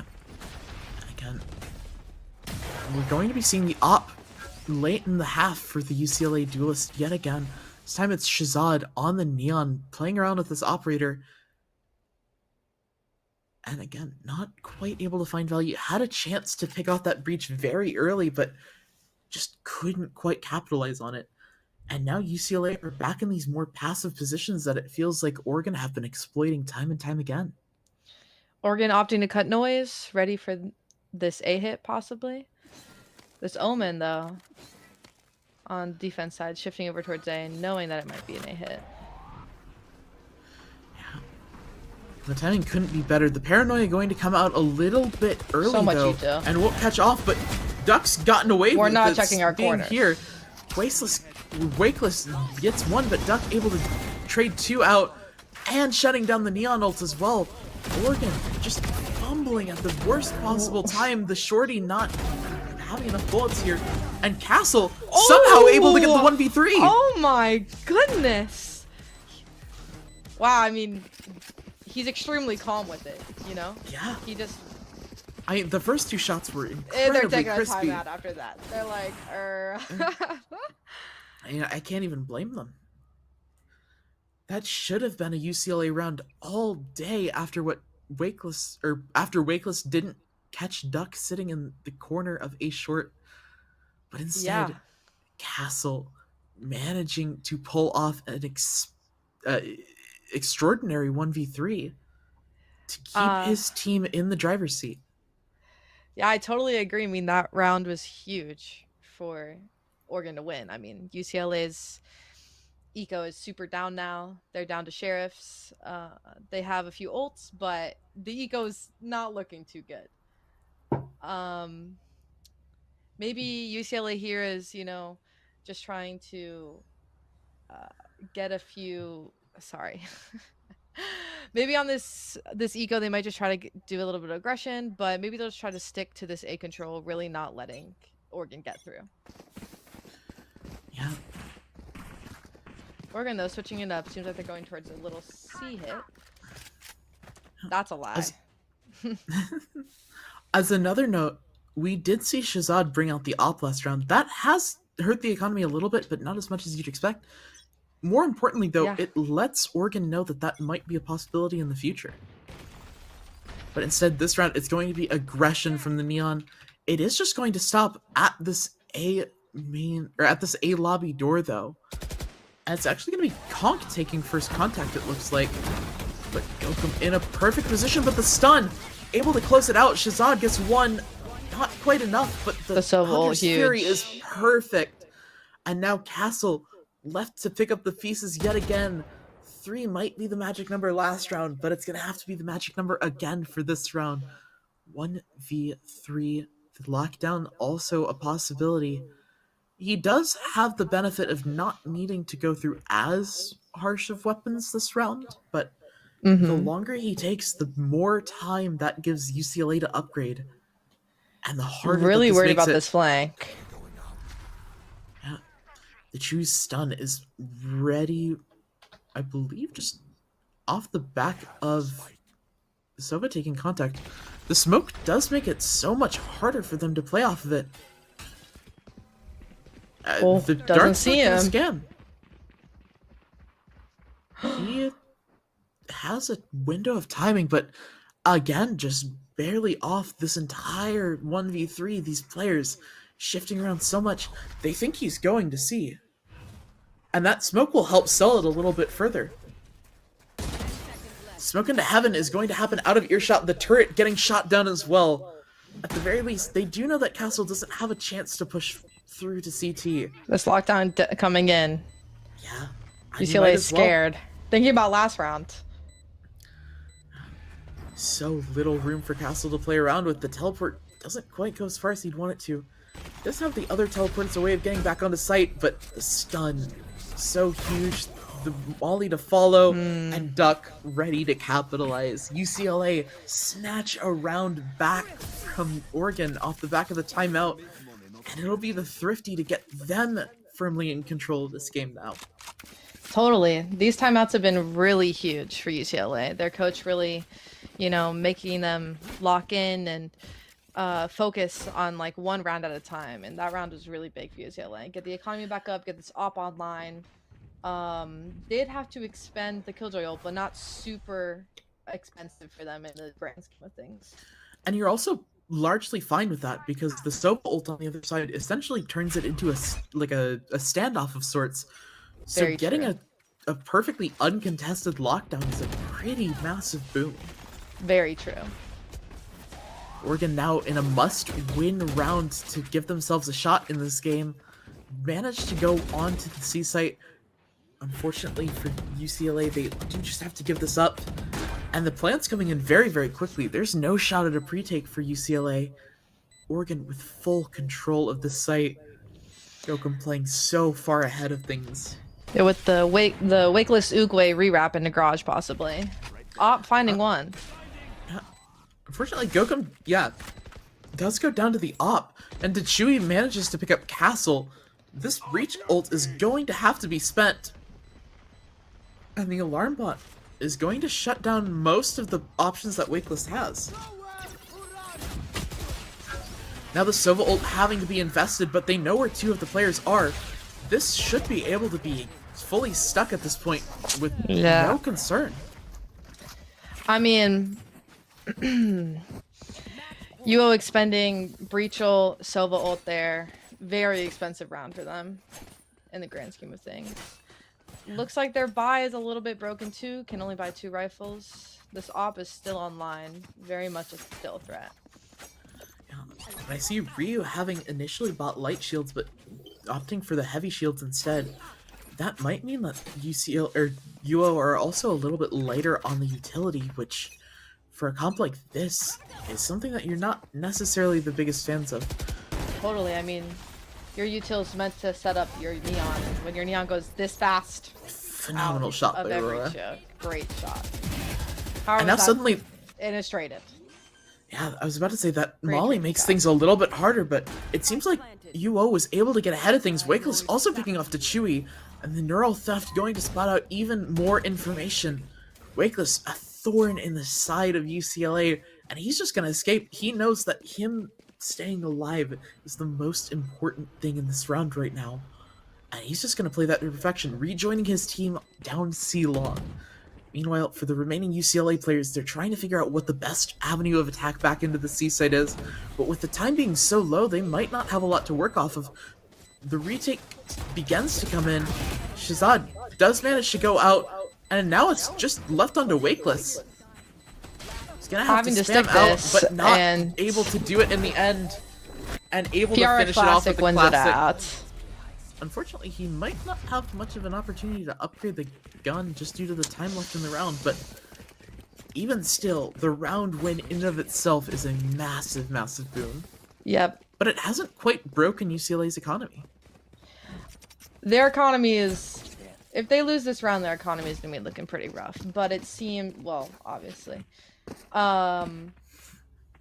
Seems like the buy isn't too shabby from Oregon. They do have a Guardian, a Bulldog. Oh, this Judge coming in from Gokum, though. Could cause some mental boom. Unfortunately, it seems like his mental is the one that was boomed. He opts for the Guardian at the last moment. And UO, I believe, are going to go for the first B hit that we've seen all game. Yeah, I mean, B has not been very exploited. I think the most it's been is tapping the bomb. But that's really it. Really, we do see them pushing into A-Link, but that's just about everybody. This breach ult is going to clear them. And Castle, the one player that wasn't stunned, goes down immediately. Conk going to finish it off, and that's going to be it. UCLA very anticlimactically take Haven, advancing to 2-0 and forcing a reverse sweep from UO if they have any shot of taking the series. Wow, I mean, that was a great retake from UCLA. They had the breach ult. They knew that they were pushing into A-Link. They didn't get caught out by that A-Link push, which was very good. The mental fatigue just seemingly starting to stack up a little bit for UO there at the end. That breach ult, definitely something that they should have been more aware of, and something that ended up punishing them very, very heavily in the end. Totally. I mean, what were your thoughts on this map overall? I mean, we saw the neons, we saw a lot of flashy plays, but what do you think overall? I mean, it's encouraging for any Oregon fans to see that they were able to keep that one a lot more competitive, but it's just too streaky for the side of UCLA. If they get that momentum, it seems like they just won't let it go, and they've done such a good job at wrestling the momentum away from Oregon. And going on to their map pick of Split next, that's a dangerous position for Oregon to be in. Totally. Now, granted, they do get to choose a little bit of how they want to play it, whether or not they want to play it more like the Bind or more like the Haven in terms of whether or not you're bringing a Viper or a Cypher, or potentially both. But either way, UCLA, if they look as drilled on Split as they did on Bind, we might be in for a little bit earlier of a night than we thought. That's a little bit reassuring for you people on the East Coast, maybe a little earlier but bedtime.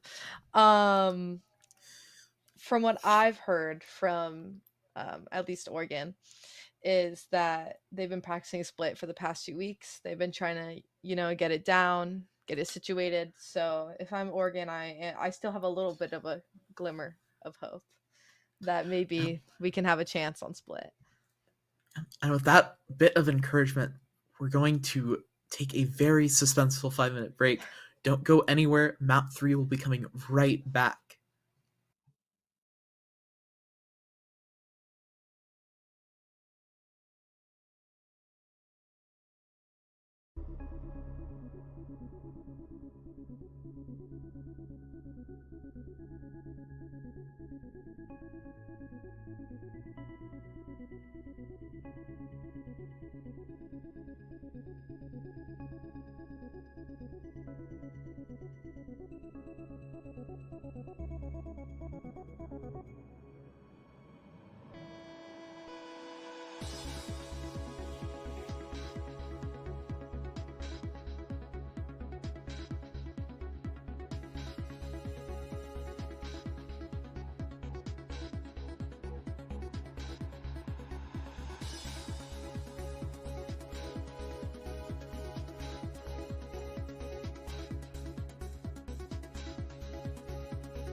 Welcome back to this thrilling map 3 of the West Division Grand Finals of the Big Esports Conference.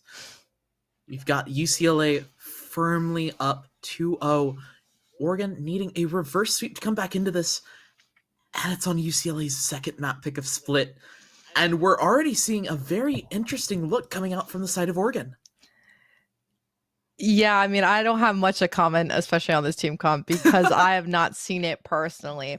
But the Gecko breach, the Gecko, in my opinion, on this map is a little bit questionable. But I'm honestly really excited to see how they play around it and get through, especially with this Astra. I mean, on paper, I like the Astra Viper. I like the Breach Neon. It's just this Gecko that's slightly odd. Yeah, I not mean, really I understand seen. why. Gecko does help to fill some of the roles that not playing a race would normally provide.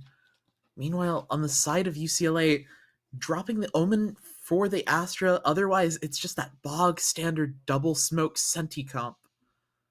This should be very interesting. Totally. I can't help but feel like the as far as the comp goes, the advantage is with UCLA. I mean, obviously, it's a little bit easy to say that considering that their comp is a little bit more proven, but even on paper, I feel like this double smokes plus Cypher is going to counter a lot of what they want to do with the Breach Neon. Totally. I mean, the double controller with the Senti is just super strong, especially for like holding down sites and these on defense and these post plants on attack. So I think if I'm UO, I'm not trying to let these I'm not trying to let UCLA get on site and, you know, really get their post plants like enacted. Yeah. For the third straight map, Oregon are going to be starting on this defense. UCLA going to start on this attack side. Their previous two halves of attack started 9-3 and 8-4.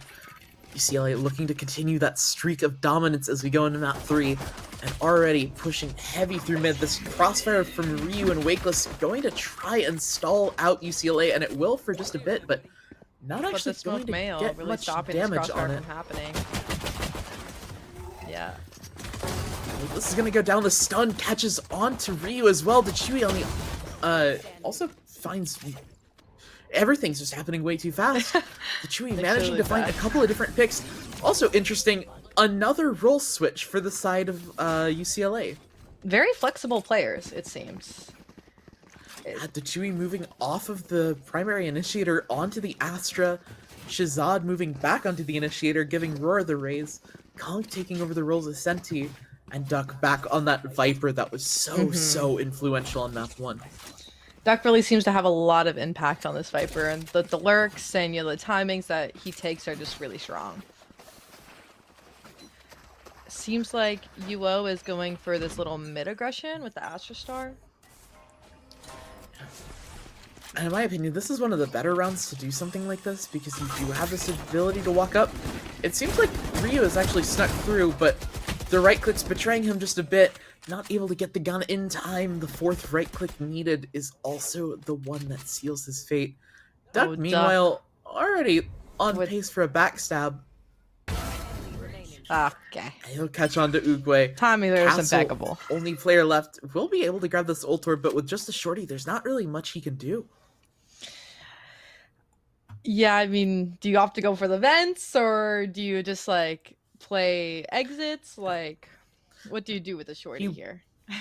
He will be able to pick up a different gun should he so desire by going through mid, but the pickings are still very slim regardless, and it seems like the shorty for exits is going to be the decision that he ends up making. UCLA very much in the CT space, waiting for the push that is not going to happen. Yeah. And Castle, stuck on the other side of this tripwire, will eventually need to break it to get back to the bomb, I believe.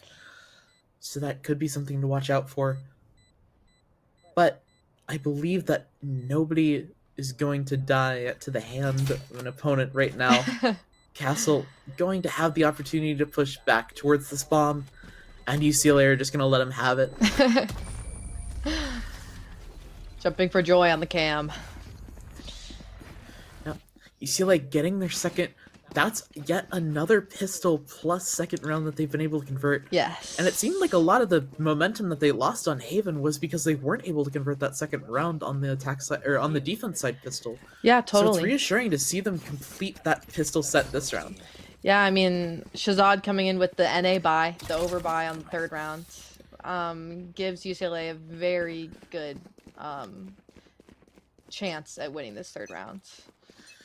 Yeah, it's very rare to go into a third round with no non-rifle guns, but that's exactly what UCLA are going to do. They've got the 3 primary rifles complemented by the 2 bulldogs, and we've seen that they can be very, very deadly with both sets of weapons. They're also walking into the weaker side of the map, it seems, which could be something very, very dangerous for the side of Oregon. Yeah, this Gecko and Nash are really hoping that they can hold on the site. Oh, great shot from Ryu. Be able to start closing out. Meanwhile, the rest of the team also going to close things out. Now, left all onto Duck. Knows where one player is, but unfortunately, so does Gokum. And that means that Duck going to have to play a very, very disadvantageous 1v3. He will be given a couple of ones, though. Yeah, Oregon is known for giving UCLA these ones, huh? I mean, it's just... It's been an issue so far. Ryu does manage to do the smart thing and just back off, but Duck, with plenty of time, is going to wrap back around towards mid, potentially looking for a heaven play here. This could get dangerous, especially with all eyes still focused on B main, but Gokum at this point, Gokum is ready for this.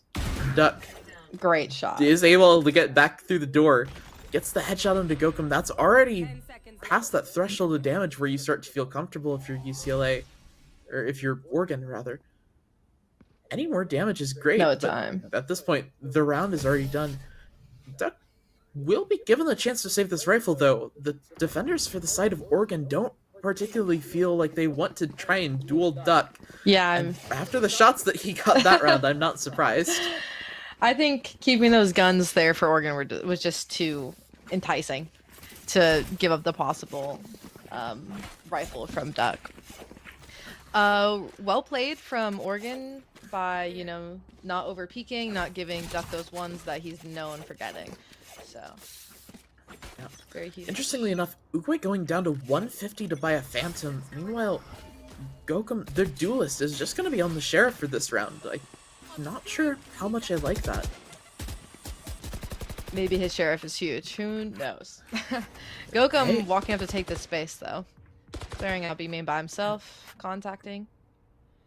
Yeah, and that is the Sheriff. That's the one non-rifle gun. So if Gokum does go down, you're somewhat fine with him being the one to do so, but that would still be so much pressure on B main given up. What a shot from And now Chewy doesn't know it, but he's just freed up this entire B site.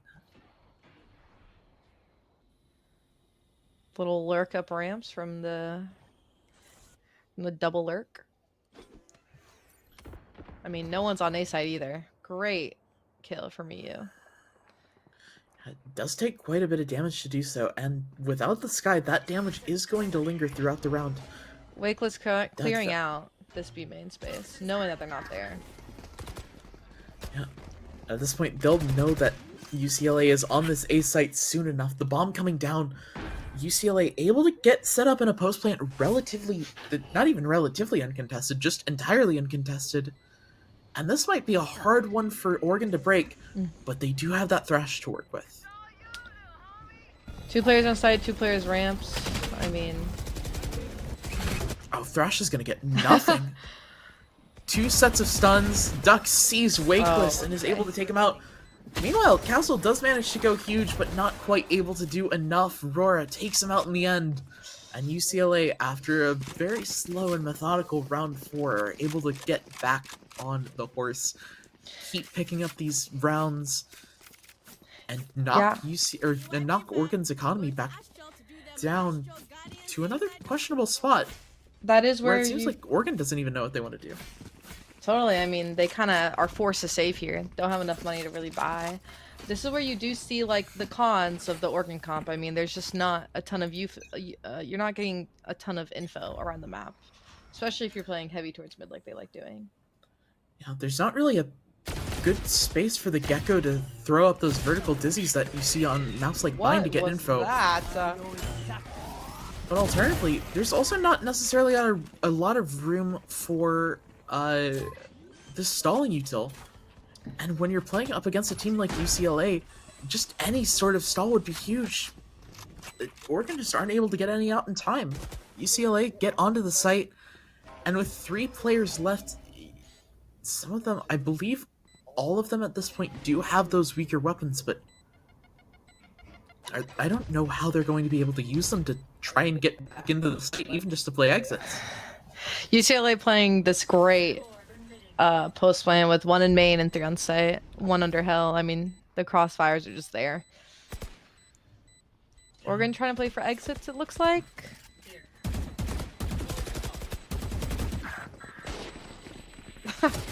I'd be sad if I were Wakeless. No exit's gonna be found. Castle goes down to the spike, but he's the only one of his team to do so. The other 4 being picked off by UCLA. Just becoming more pips for that ult charge. Shazad, 1 off. I believe quite a few of the other players are also close to theirs. And Rora has the ult online as well. With this Raze ult on, if I'm UCLA, I'm most likely going to explode onto his side. I mean, Oregon hasn't really been playing heavy towards A. If they do, they're mostly just playing heaven and ramps. They're not having like a strong A anchor, especially with no like really huge senti for them. So yeah, UCLA might just choose to opt into ulting onto a side and really just like going with like this full firepower. Yeah, and that's something that I wanted to bring up earlier. They don't have a sentinel to help slow things down. That's part of the reason that I was worried about split for Oregon. On Bind, when they didn't have a sentinel, it felt like they just didn't have enough power to stall out those sites, and it led to such a dominant attack half for UCLA. And here, it feels like they have even less, to be honest. I totally agree on that. I mean, seems like Oregon is really going back towards this B control, hoping to take all this space and then maybe just go stack towards A. This mid fight coming in. The stun is very good. Ultimate not going to find anything for Roar, but he's just continuing to take space. He's not been contested so far, and knowing that he likely won't be for another good bit if he hasn't already, gets just past the timing of the players trying to re-clear B. And now Roar is a massive pain in Oregon's side. He and now this Viper wall actually... I was gonna say the Viper wall separates Rora from, or helps isolate some of the fights for Rora, but instead it's gonna be the crunch. And now UCLA just don't really have much map space of their own. The Gecko Flash is gonna catch out a few. The Neon Stun going to help to stall even more. Mosh to draw people out, but again, there's just not really anything to capitalize on it. You can throw Util all you want to stun, but you can't really do anything to the players on UCLA. Totally. Castle's still holding onto this B main strong, still a little bit worried about this pivot, but UCLA does have A site. They've snuck yet another player into a very deep position. It does look like Oregon will have an opportunity to go for a pre-take should they want it. And the Aftershock will take a little bit of chip damage, but these fights just not looking the greatest for Oregon.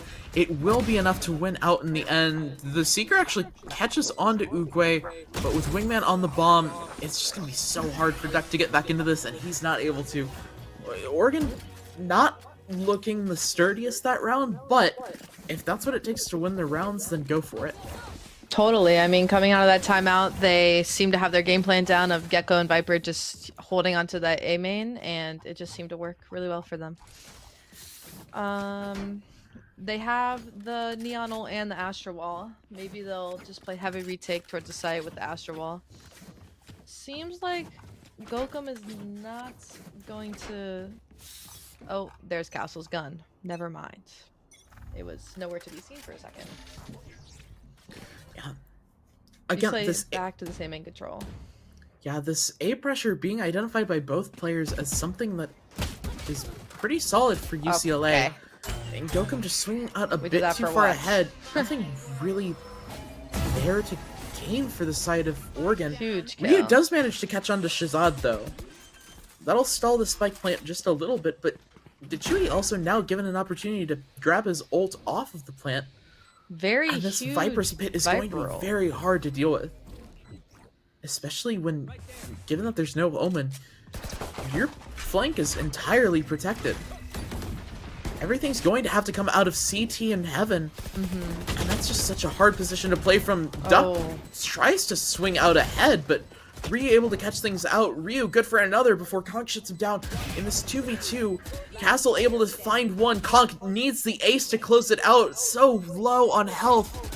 And Castle playing it perfectly. Nice. Not going to be able to get that ace as Conk, but the fuse is just on time as well. Just on time. Good retake on the side of UO, not being too scared because of this Viper roll, knowing that the Viper has to swing to help her teammates. And coming in this round with very big ult economy. I do wonder if it made the most sense for Duck to swing out of A main at that specific timing. I feel like he could have gotten a lot of value just by wrapping back into Heaven. He or alternatively delaying a little bit longer. The problem with going back Heaven is that it wasn't planned for him, so I think he was just a little bit nervous. I would be too, quite honestly. If I'm that Viper, I think I'm swinging A main as well. Yep. So I can't play Duck very much. Yeah. Especially in map 3. Again, yes. Especially with UCLA, you know, up 2, it really allows for them to not only make mistakes, but also ego swing just a little bit if they really feel like it. UCLA opting for this timeout once again to cut off UO's momentum, which has very much helped them in the past 2 maps. So we'll see if UO can really get this next round just off this timeout. Yeah, and this is... I mean, it feels like we're saying this about nearly every round. This is such an important round for UO to win. It is. The money for UCLA, not great. We're already seeing Duck go onto light armor. Well, I think only Shazad would be able to buy next round if they lost. So in this duel of shaky economy versus shaky economy, it feels like whoever wins this round is going to gain a sizable advantage for the rest of the half. Totally. I feel like ego has played a very big part in this series. Oregon yet again setting up for this mid crunch. But off the dismiss, the Dizzy not going to get anything. Shot down immediately. Castle goes 1 for 1. And Gokum not quite able to do anything. Rora getting out somehow. No Sky to heal him up, but just being another body alive is huge in and of itself. Duck all the way out on this B site. Yeah, they do have to figure out a way to get the spike back onto the B site. That does give Uguay... Excuse me. That does give Uguay a moment to try and cut this off, but not able to in the end. And now Conk is in a very playing a very good position. He is going to get re-cleared though. And depending on the timing, he's not going to get re-cleared. He's not getting UCLA are just going to get this for free. Roar does go down, but he was on such low HP that's almost fine to do. And Wakeless stuck looking at 2 different angles, can't pick between the 2, and ends up dying to a 3rd. Duck closing it out. Conk going unnoticed there. Yeah, it's another moment where a UCLA player is just able to sneak by undetected. UCLA seems to be very good at that. They take the space, they maintain it, and they're not scared to, you know, hold their ground, just even if it's just as 1. Oregon low on their money economy, but very rich within their ult economy. So if the round is winnable, I'm assuming they'll expensive ults. Looks like it's just a full A hit from UCLA, knowing that Oregon doesn't like playing on this A site. 5v5 retake. UO with very low guns though in comparison. They do have the ults to try and take advantage of things though. This could get dicey should any one of these UCLA players go down. Oh, the Jachui playing so far back. He's gonna be a little bit of a threat, but unfortunately not one that's easily dealt with. The trip helping him to stay alive for just a little bit longer. Shazad managing to stay alive inexplicably, and Aurora able to close things out. UCLA get up to 6. They're already guaranteed an even half, but have the potential for so much more. We've seen how deadly their attack side halves can be. Once again, coming out of this split, their map pick is the same. Totally agree.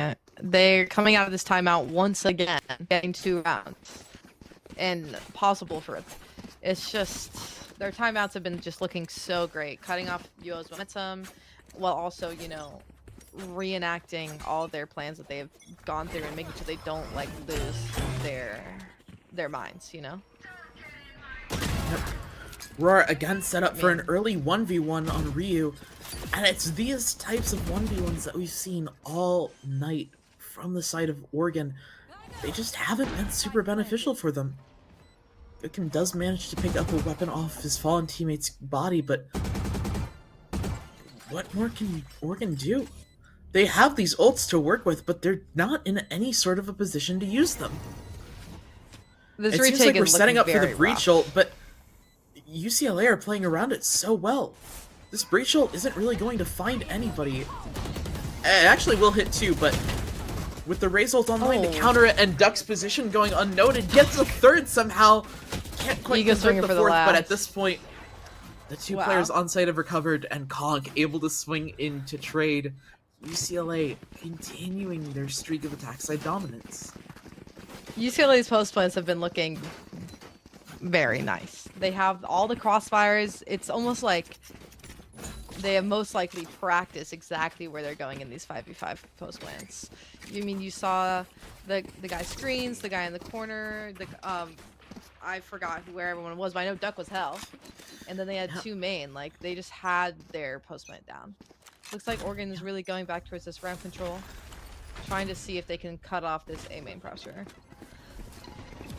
I believe another low buy for the side of Oregon. And their options aren't exactly the greatest. This A pressure has been something that they've been trying to get ahead of, but it hasn't worked. They thought they had some pressure, but not able to convert it. Ryu does manage to get one onto Duck, though, while surviving himself. It'll help to equalize for now, and Thrash online is a big deal, but... What do you do when you have a sheriff and 3 guys are coming to vent at you?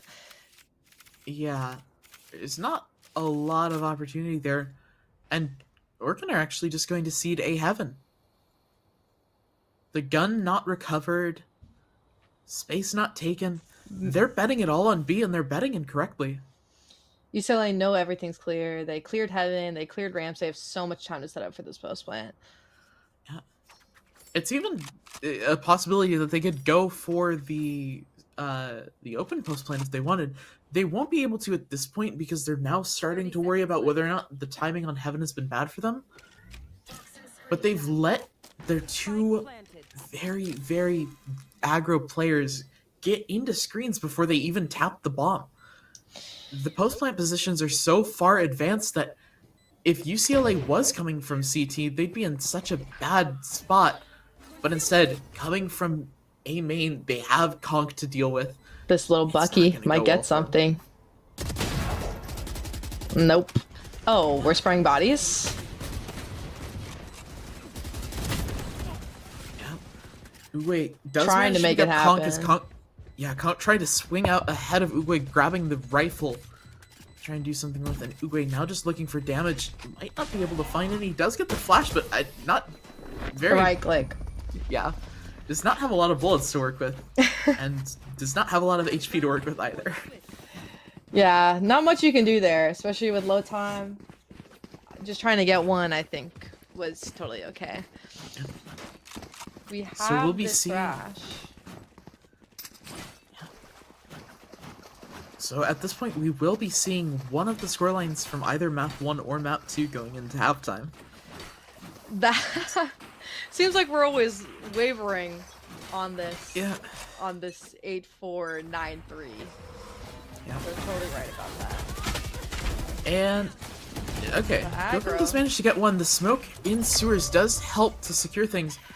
And Duck also going to go down off the back of the Thrash. Rora pushing out ahead of things, but Ooh, Ryu crisp great with the kills shots, from Ryu. going to shut those down. And at this point, it's just Conk left. Again, has a brief window of opportunity to try and get into a position, but after that step being made, they know exactly where he's coming from. Ooh, Ryu still goes nice. down though.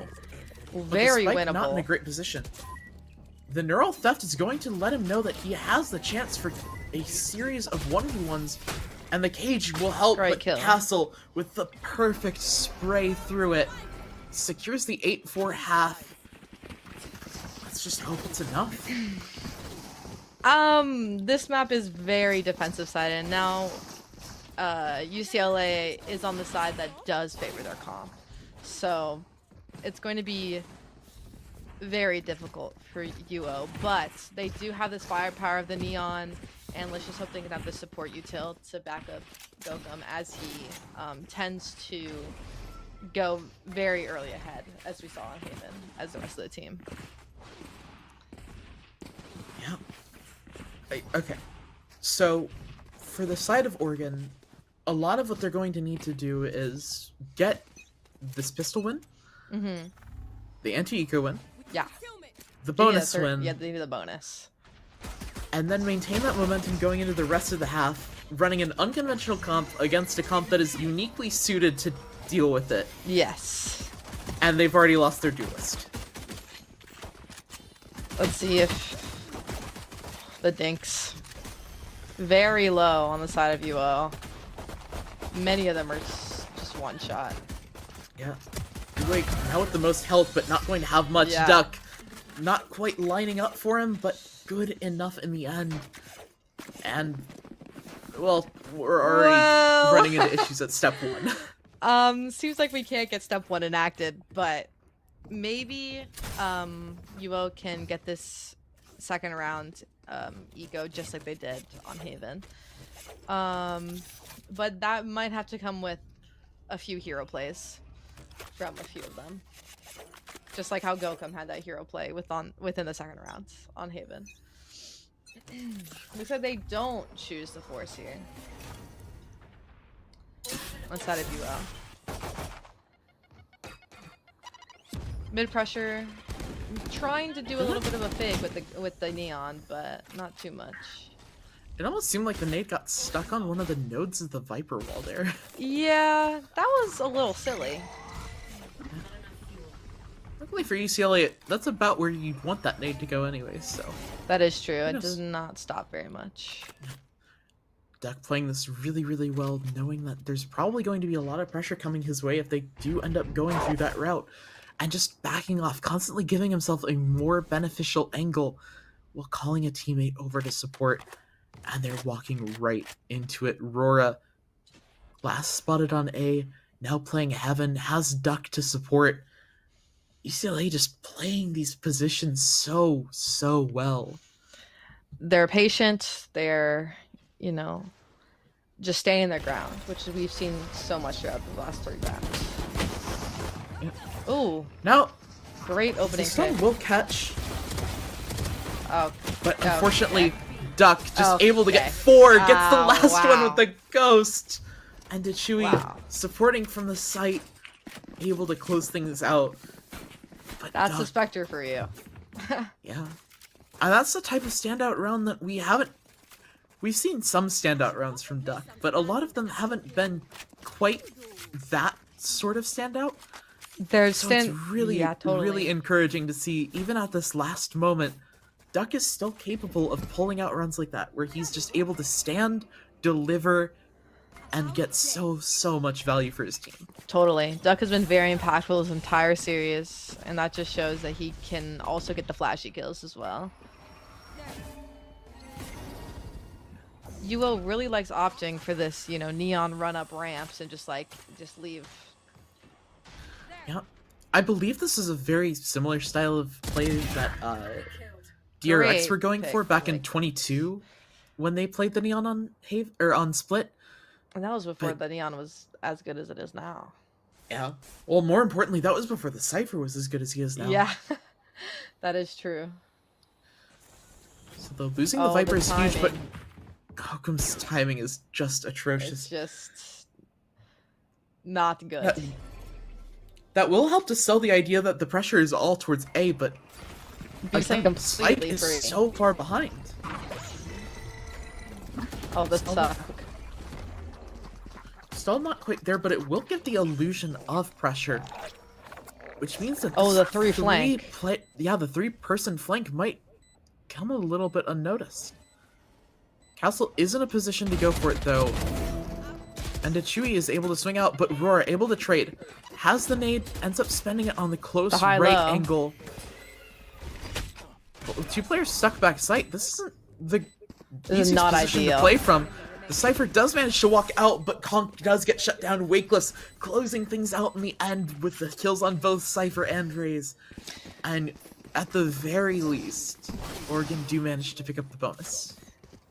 Great round from Wakeless. Getting 3 there, you know, showing that, hey, Duck can got 4, but I can still hold my ground a little bit, you know? Great comp just to, like, you know, go out on that B reaction as soon as Gokum died. A little bit slow, but not slow enough to where they were punished for it. UCLA does noticeably like flanking, especially against this team comp that has no Sente. So Oregon does seem to be very aware of that. Astra very isolated on this B site, while this Viper is holding mid by herself. Heavy towards A. The interesting bit about the Neon's routing is that you can get on this other angle a lot quicker, but unfortunately, it's one that's also slightly predictable. UCLA able to pick it out, and the Viper's pit Viper invested. coming in. It's such an Wakeless just trying to find a timing. It's such an important round that the Viper's pit is a perfectly reasonable inclusion, especially for Duck. But he might end up getting shut down, but the timing's just not there. Duck gets 2. both, and the spike is now stuck in the pit, but it won't even matter. Shazad picks off Wakeless, and UCLA now onto the 11th point, 2 points away from becoming your 2024 Fall Split Valorant champions. Big Esports conference. And they've only got 1 more gun round to go if things go according to plan. Mm-hmm. UO having this hero gun on Gokum. Really just putting all their trust onto him, hoping that he can get on this side and at least, you know, get the Cypher.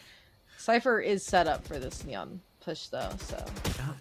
And crucially, they don't have anything to break the trips. Yeah, all they have is the Aftershock, but even the Aftershock doesn't go in time for a Neon, so it's very much probably a struggle. Shazad with 2. Yeah, Shazad picking up 2, somehow managing to stay alive despite heavy pressure. The rifle does manage to find Crazy 1, but now it's trade from ahead of the Shazad. Viper wall on the ground. And Shazad Looking for already more. with 3, trying to close this out. He wants to say so in a way bad. that boxes them in. Between Shazad and Duck, there's just nowhere for UO to go. UCLA on map point. 1 more round needed. Series points. They must be very excited. Gokum with this Bucky though. We've seen some crazy. I mean, I've seen Twitter clips of, you know, Neon with the Bucky. It's insane. More importantly, though, he does also have the ult to work with. He does have the ult to work with. Very true. Looks like UO is going back towards this B. Probably just gonna do a B attack, knowing that this Astra is mostly isolated on this B side alone. No contact. UCLA heavy towards mid.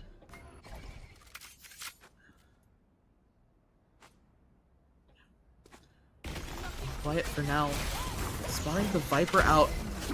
Now, Chewy's going to be under heavy pressure. The gun upgraded for Gokum, but still has the ult to work with. UCLA 5v4. Yeah, UCLA going to have to retake with a man down, but with how their retakes have looked so far, that's not the worst thing, and this ult likely going to run out before the retake starts. UCLA Overheating continuing just to a put little the pressure bit. on. Shazad managing to pick one off, but this cage not blocking off Wakeless, and Conk is going to fall for it. His own cage providing an angle for the attackers to play around. Roar almost lines up, and now we're in the 2v2. Roar now with the ult online, and Wow. closes it out then and there onto Castle. And just like that, UCLA take the championship 3-0 over And University of Oregon. with a very nice retake to close it off. I mean, even a man down, they did show that their retakes are very strong. Great series from UCLA and from Oregon, obviously. But UCLA really showing that they're the number 1 seed for a reason. Yeah, just very, very strong play all throughout all 3 maps, closing it out with their most dominant victory of the 3. And it just never really seemed like they were in any position. Actually, that's a lie. On Haven, it did seem like there were times where they could have lost the lead for a bit. But they're able to close it out, and they're able to take that first place victory here in the finals. Yes. Congrats to UCLA, honestly. They played very well. Um I totally agree. I mean, they really just looked confident, especially with their timeouts, which I really did think played a huge part in their wins. Their timeouts came at the perfect time, and they just really stuck together as a team and really just played that to their advantage. Yeah. Now, again, massive props to Oregon for playing a very, very good game all throughout. But unfortunately for them, the larger props have to go to UCLA. Congratulations. Uh, yeah. What else can I say? Yeah, totally. Um I mean, what a great tournament overall. I watched so many different games. Watching every team really just compete was so super fun and super great. So congrats to all the teams. Special congrats to UCLA. They played so great. Oh, MVPs. Let's move on to our MVPs. My MVP personally for this match specifically, I will have to say it's Duck. I mean, Yeah. come on. I I mean, think we're on the same page with that one. yeah, totally. I mean, his impact within the scoreboard, but also within like these specific like mid rounds, like on Bind, or like being like the insurance plan on Haven, and like this round specifically, like scoreboard wise, he just really showed his dominance throughout every map. Yeah, I definitely agree. And I also think there's something to be said about playing 2 completely different roles across those 3 maps Yeah, and still excelling at both of them. yeah, Both his totally, Sova and his Viper util were on point, but it was his individual impact on roles that don't necessarily scream playmaker or star of the show that led me to give it to him. I think Duck totally. well and truly deserves the MVP for the series. Yeah, totally. I totally agree. All right. And with that, that is going to wrap things up for us. Again, one final congratulations to UCLA for their Congrats to victory. UCLA. And that's going to be it for us. Yeah. Nora, where can they find you? You can find me on Twitter or on any social media as Jimasao. It was really great casting, super fun to be in the big esports conference, just so awesome. Yeah. And hey, that's not a bad welcome to the conference to go out and get second in your first year That here. is very true. That is very true. I'm very proud of my team. I do have to be quite honest. Yep. As for me, I'm Anima on Blue Sky at Anima Casts. I think I'm also that on Twitter. It's just at Anima_casts. Otherwise, you can just find me around. I'm always closer than you expect. But anyways, that's going to be it for us tonight. Thank you so much for tuning in. One final Thanks so much for tuning congratulations to in. UCLA, and we hope you'll tune into the other streams that we have coming up. Yep. Bye, Take care, everyone. everyone.